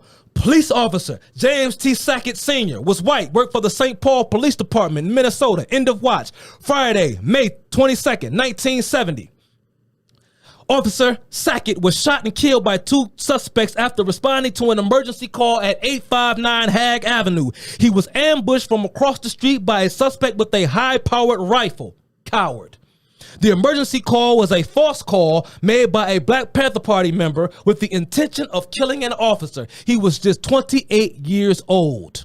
He served 1 year and 6 months. The offenders were questioned but weren't charged. But they were finally arrested and charged 35 years later in January of 2005. Both men received life sentences. Patrolman William A. Miscannon. He was white. Toledo Police Department. End of watch. Friday, September 18th, 1970. Patrolman Miscannon was shot and killed while sitting in a patrol car at marked patrol car at the intersection of Door and Junction Avenues outside of Black Panther headquarters during a race riot when a man walked up and shot him point blank range. He was 33 years old. He served 3 years on the force. The offender was acquitted after 2 hung juries. Yeah, somebody said they rethinking Assata Shakur. Yeah, you should. Police officer Glenn E. Smith. He was black. He was from the Detroit Police Department, my home city, Michigan. End of watch. October 24th, 1970. Officer Smith was shot and killed by a sniper after arriving at a home used by the Black Panther Party at 3376 16th Street. Officers attempted to issue a ticket to 2 Black Panther Party members for illegally distributing literature when a long-barreled rifle poked out of a bay window, firing a shot and killing Officer Smith. He was 26 years old. Served 2 years on the force. The offender, there were 16 Black Panther Party members in the house. All of them were eventually apprehended and charged. All 16 members were found not guilty.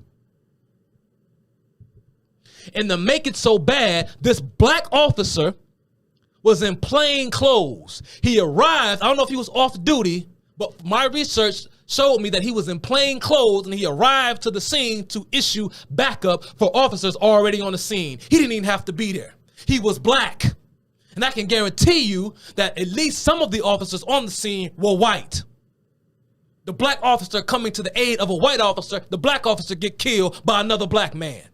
All 16 found not guilty. Say his name. Who's next? Corrections Sergeant Britt Miller was white, worked for the Louisiana Department of Corrections. End of watch. Monday, April 17th, 1972. Corrections Officer Sergeant Miller was stabbed to death at an Angola state prison by 2 inmates who were members of the Black Panther Party. The inmates used sharpened lawnmower blades to stab Sergeant Miller 38 times in Pine 1 dormitory. He was just 23 years old, served 1 year.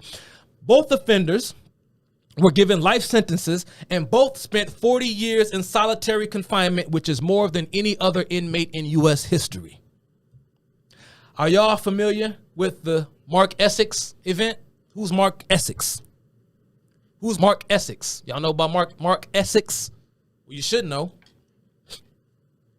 Let's talk about the Mark Essex affair that happened at the Howard Johnson's Hotel in Louisiana. Let me go through my roll call. Let me keep going. Because, see, Mark Essex was a member of the Black Panther Party, and he would try and burn down an adjacent warehouse and the hotel, and he would pretty much take the entire Howard Johnson's hotel hostage, where he then began to shoot civilians as they innocently walked down the street. So you had a Black Panther Party member and Mark Essex, who was radicalized by the teachings of Karl Marx, commandeered a Louisiana hotel and began shooting civilians from outside of a window. Mark Essex. Y'all gonna learn about Mark Essex this month? He killed Cadet Alfred E. Harold. He was black. He was working for the New Orleans Police Department. End of watch Sunday, December 31st, 1972. Damn, on New Year's Eve. Cadet Harold was shot and killed by a sniper, this was Mark Essex, at 10:55 p.m. while working the gate at the Central Lookup. He was shot with a .44 caliber carbine from 280 feet away. The suspect, Mark Essex, was a Black Panther Party member. This young man was black, and I remember this off the top of my head because he was survived by a wife and child. He was just 19 years old, man. 19 with a wife and child. Said, I want to start a career in law enforcement. Was gunned down by this punk. He served less than a year, man.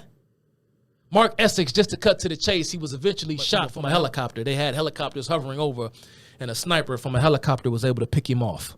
But let's go through all the people that he killed. Patrolman Paul A. Persigo was white, New Orleans Police Department. End of watch Sunday, January 7th, 1973. Patrolman Persigo was shot and killed by Mark Essex, who had shot several civilians and set fires at a local hotel. He was just 33 years old, served on the force for just 6 years. Patrolman Philip J. Coleman Sr. was too white, New Orleans Police Department. End of watch Sunday, January 7th, 1973. Patrolman Coleman had driven his patrol car to a location where another person had been shot to try to rescue them. He was shot and killed as he stepped from his patrol car.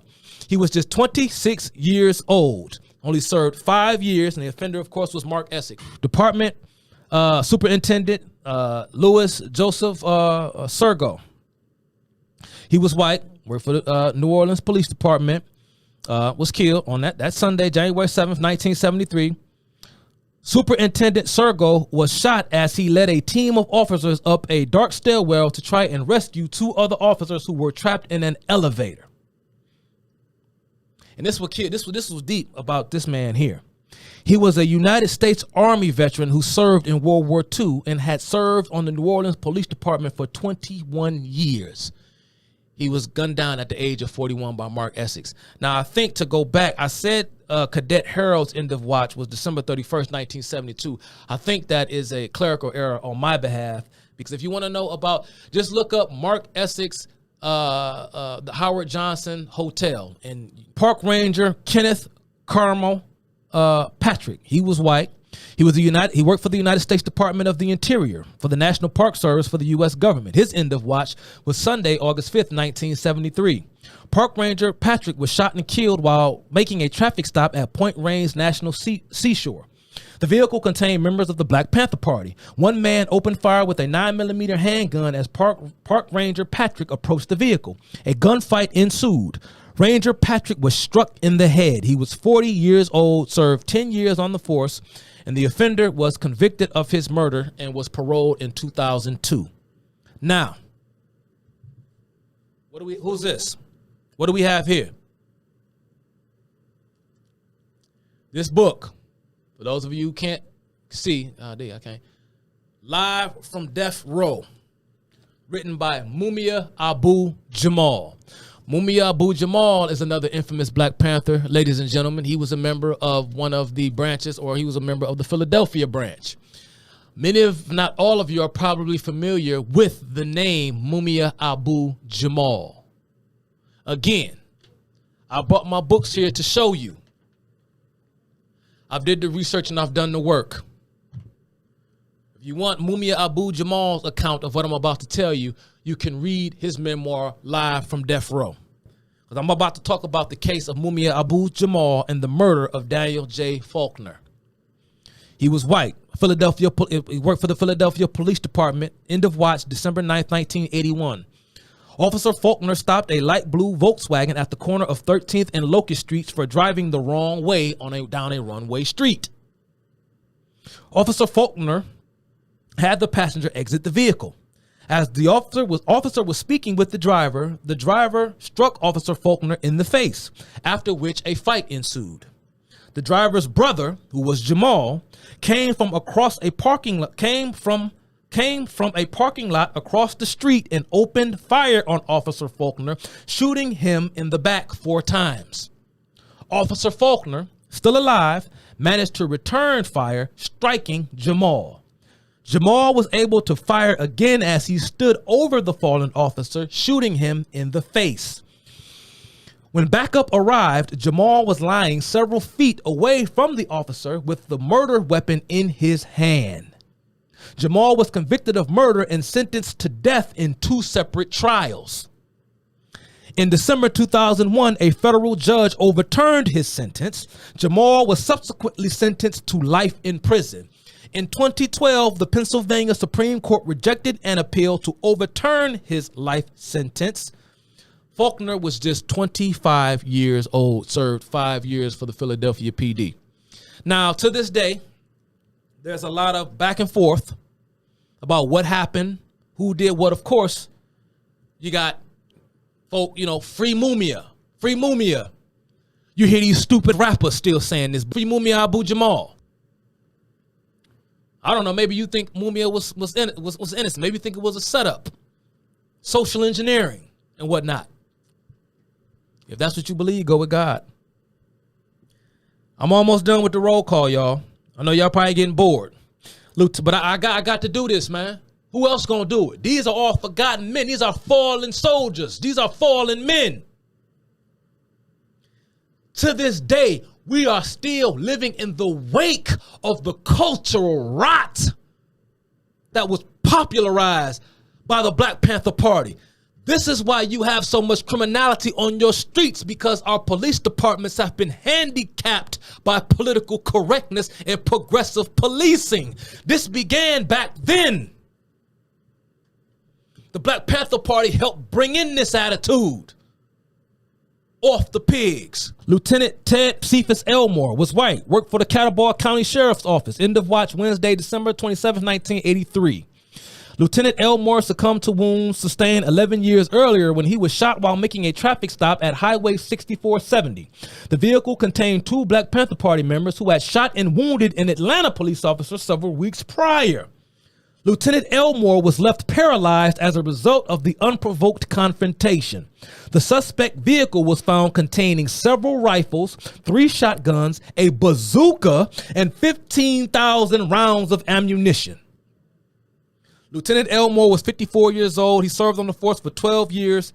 The offenders were convicted of felonious and secret assault. One received 23 to 25 years and was paroled on August 1990. So he did 7-8 years. And the other received just 5 years and was paroled in 1975. The existence of the privately owned prison industrial complex does not create crime. The privately owned prison industrial complex is filling a need in a market. The market describes the nature of human interaction. Prisons exist because there is a market for them. We need more of them. That's why they keep coming in the front door, out the back door, because our prisons are overcrowded, not because of overcriminalization. Deputy Sheriff Ricky Leon Kitchen, he was black.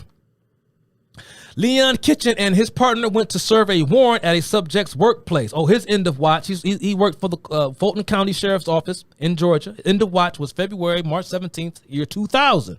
Whoa, 2000. Wow, was Panthers around still in 2000? He and his partner went to serve a warrant at the suspect's workplace. After failing to locate anyone, the sheriffs drove around the block and spotted a man standing next to a parked vehicle. They approached the man, asked to see his hands, after which the suspect opened fire, striking both deputies several times. Sheriff Kitchen would succumb to his injuries the following day. The suspect was a former member of the Black Panther Party with an extensive criminal record. Sheriff was just 35 years old, served 9 years, and the offender was sentenced to life without parole. Say their names, y'all. Prayers up, say their names. Now, we moving on. Told y'all about Kate Coleman. Kate Coleman described the Black Panther Party in a June 9th, 2012 Salon article. This is what she writes. My story exposed her story. When she says her story, she's talking about her 1970 New York Times article that I made reference to earlier. She was pressured by fellow, I don't want to say fellow travelers, because I don't know if Kate Coleman was a kind of communist sympathizer, but like I said, she was surely no conservative by my research. But she was contacted by several people closely connected to the Black Panther Party, again, through their Hollywood and entertainment connections to bury the story. She's telling why they wanted her to bury her story, but she writes about it in 2012. This is about her 1978 article. My story exposed Newton's bizarre leadership. For a time, he carried a swagger stick a la Idi Amin, the Ugandan dictator. Far worse was the extortion racket he presided over that shook down pimps, drug dealers, after-hours clubs, and even a theater owner. Non-compliance left one club owner dead and undiscovered for days in the trunk of his car, which parked at the San Francisco airport. The theater owner was Ed Berkovich. He declined the tithe and refused to give jobs to Panther thugs. The theater would burn down. It was ruled an arson. Murders of rivals were also carried out on orders from above for perceived disloyalty to the Panthers. Vicious beatings of lower-ranking Panther members were regular punishments, along with turning out Panther women as prostitutes in the Panther-owned bar and restaurant, The Lamp Post. Again, that's just an excerpt from the 2012 Salon article. I advise you all to look up the research and the writings of Kate Coleman. Again, Huey P. Newton was so powerful and influential that at a time whenever there was a hit put out on Newton's life, remember, when Huey P. Newton was charged for the death of Kathleen Smith, the 17-year-old prostitute, the reason he gave, because he was scheduled to be arraigned on charges and he never showed because he fled to Cuba.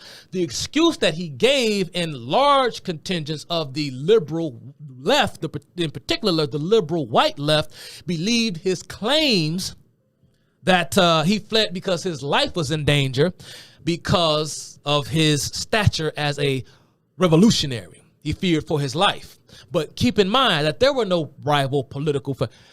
The people that were actually trying to kill Huey P. Newton were the criminals in Oakland who he had shook down.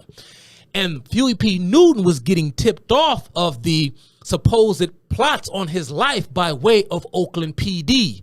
The Oakland Police Department had told Huey P. Newton of a plan that was orchestrated by way of a group of Oakland pimps to have him assassinated. It was a group of Oakland pimps that put out the contract on Huey's life. This was according to Oakland Police Department, according to members of the Oakland Police Department. When asked by one of my intellectual heroes, David Horowitz, when he asked Oakland authorities why they did nothing to stop Huey and Elaine Brown, the Oakland Police Department, remember, David Horowitz was a renowned leftist. Matter of fact, he too was on the staff at Ramparts. He would later have his come to Jesus moment thanks to the death of Betty Van Patter and the suicide of a lawyer by the name of Faye Stender. I'm going to talk a little bit about Faye Stender in a second. But David Horowitz asked the Oakland PD, why y'all letting this happen? We all know that this man is doing this. He said, it's because of you. They told David Horowitz, because of you. It's the climate that you and your left-wing activists helped erect around Oakland, San Francisco, and Berkeley. This man is virtually untouchable because if we move on him, we will bear the brunt of the community and the activists and the intellectuals that give him cover, because you all have substantiated the myth that Huey P. Newton is an oppressed political activist. But Huey P. Newton's true ambition was to become the kingpin of Oakland crime. I wrote this down. Huey P. Newton's greater ambition was to become the kingpin of Oakland's underworld. And he largely succeeded. The shadow of the Panther. What's that? The Shadow of the Panther was a book written by Hugh Pearson. Hugh Pearson is very important because Hugh Pearson is a black man. I think Hugh Pearson's still alive. I started to pull up some biographical information on Hugh Pearson, but in the interest of time, I didn't. But Hugh Pearson wrote a book that was published in 1994 called The Shadow of the Panther. And Hugh Pearson, too, like Kay Coleman, is no right-winger. I'm going to read Hugh Pearson. Hugh Pearson helped peel the veil off the Black Panther Party. And what prompted him was in the wake of the book of David Hilliard's and Elaine Brown's memoir. He deemed them too self-justifying and too self-gratifying. He wanted to know what really went on behind the scenes with the Black Panther Party. Now I'm going to read, I've never read The Shadow of the Panther, to be fair. I'm just making reference to it. I'll probably read it in the future at some point, but if you're interested, you all can go read The Shadow of the Panther. Here is an article written in Commentary. This was published in September of 1994. This article was written by Arch Puddington. And Arch Puddington is breaking down Hugh Pearson's work and his book, Shadow of the Panther, in this commentary article. And I'm going to read Arch Paddington's words, and I'm going to end it up here. This is deep. The Panthers, with their brilliant, fearless chieftain, came to be regarded as a kind of domestic Viet Cong. Again, y'all. The New Left in the 1960s had abandoned the kind of intellectualism that came to define the Old Left during the Stalinist period of the Comintern. That was sparked by Lenin in the Third Communist International. They began to believe that the revolution was afoot. And this was in the wake of, Charles Manson. It was a lot of stuff going on, yeah. And y'all know Charles Manson, too, had a lot of buddies in the entertainment world. But I digress. And he always so bright about Helter Skelter and the coming race war, like members of the Weather Underground would, too. Members of the Weather Underground not only was Che Guevara, Charles Manson was also one of the heroes and idols of the Weather Underground. Just go and read their Prairie Fire Declaration if you don't believe me. But again, the New Left became more violent because they were taking their marching orders from the examples that they saw. That had currency in their mind, the examples of the French Revolution, and the fact that the North Vietnamese in their minds was successfully taking on the world's most powerful military superpower in a war. And the radicals in America, the New Left in America, began to believe that if the North Viet Cong can face up to the United States and pretty much fight them to a stalemate, then the revolution is afoot. We can do this. And they believe that the Black Panther Party was their Viet Cong, their vanguard. That is a quote. You hear Arch Puddington said it here, but it was either, I can't remember who it was. It was either Robert Scheer, Michael Lerner, or Tom Hayden, or Mark Hinkle. One of the 60s white radicals was one of the ones who originally coined that suggestion that the Black Panther Party was America's Viet Cong. They believe that fuck all the intellectualizing. The revolution is here. It's time to go to war. This is why the left became so violent in the 60s and 70s. The left was convinced that instances of Panther violence were the result of police provocation. According to Hugh Pearson, however, violence and outright criminality were not incidental to the Black Panther Party, but of its very essence. Basically, Pearson points out Panther violence derived from the kind of men recruited to the organization. Tough, urban, street blacks, often ex-convicts, uneducated, and therefore likely to challenge the authority, and therefore unlikely to challenge the authority, the intellectual authority of Newton, Cleaver, and others. Go watch my boy Chad O. Jackson's documentary, Uncle Tom 2, and look at the footage. Look at them.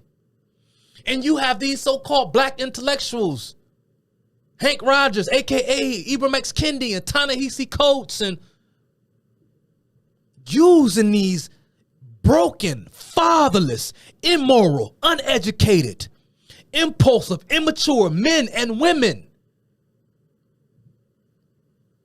and using them like Huey, who read Plato's Republic, again, who was influenced by Jean-Paul Sartre, Albert Camus, Fritz Fanon. These young motherfuckers who's out here willing to kill a cop, they don't know nothing about that, man. They not reading Greek philosophy. They aren't PhD'd, But Huey P. Newton was. As Bobby Seale put it, this is a quote from Bobby Seale. He, as in Huey, wanted brothers who had been out there robbing banks, brothers who have been pimping, brothers who have been selling dope, brothers who ain't gonna take no shit, brothers who have been fighting the pigs. Those are the kind of men that Huey and Seale recruited. In Pearson's view, the Black Panther Party compounded the race problem by romanticizing the black lumpen proletarian. That's a Marxian term, the lumpen proletarian, while denigrating the values of the black middle class. Y'all really need to tap into the work of my friend Chad O. Jackson.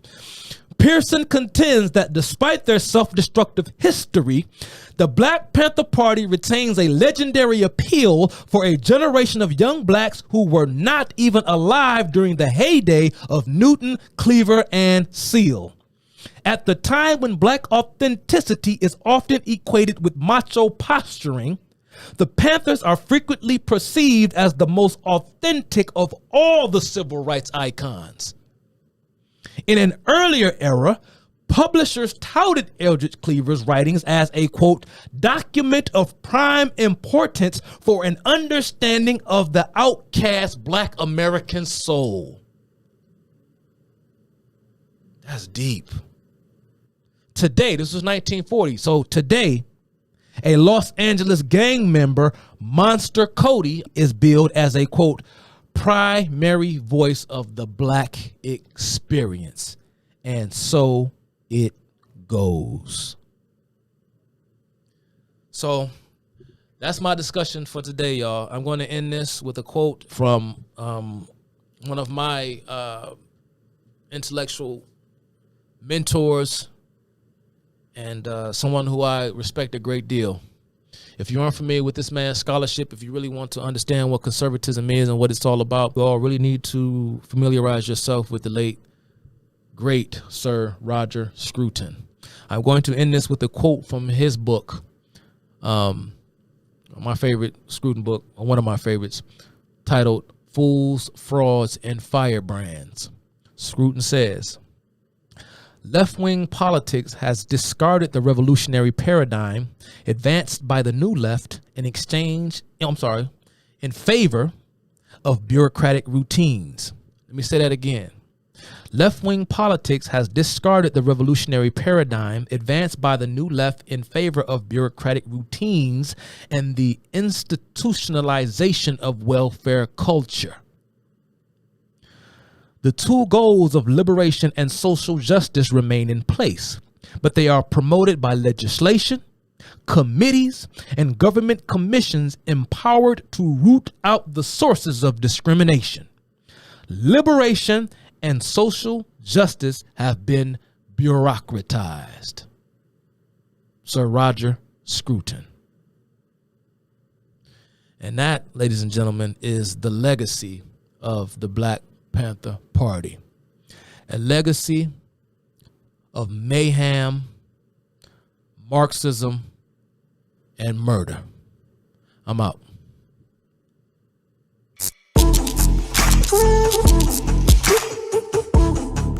Ooh.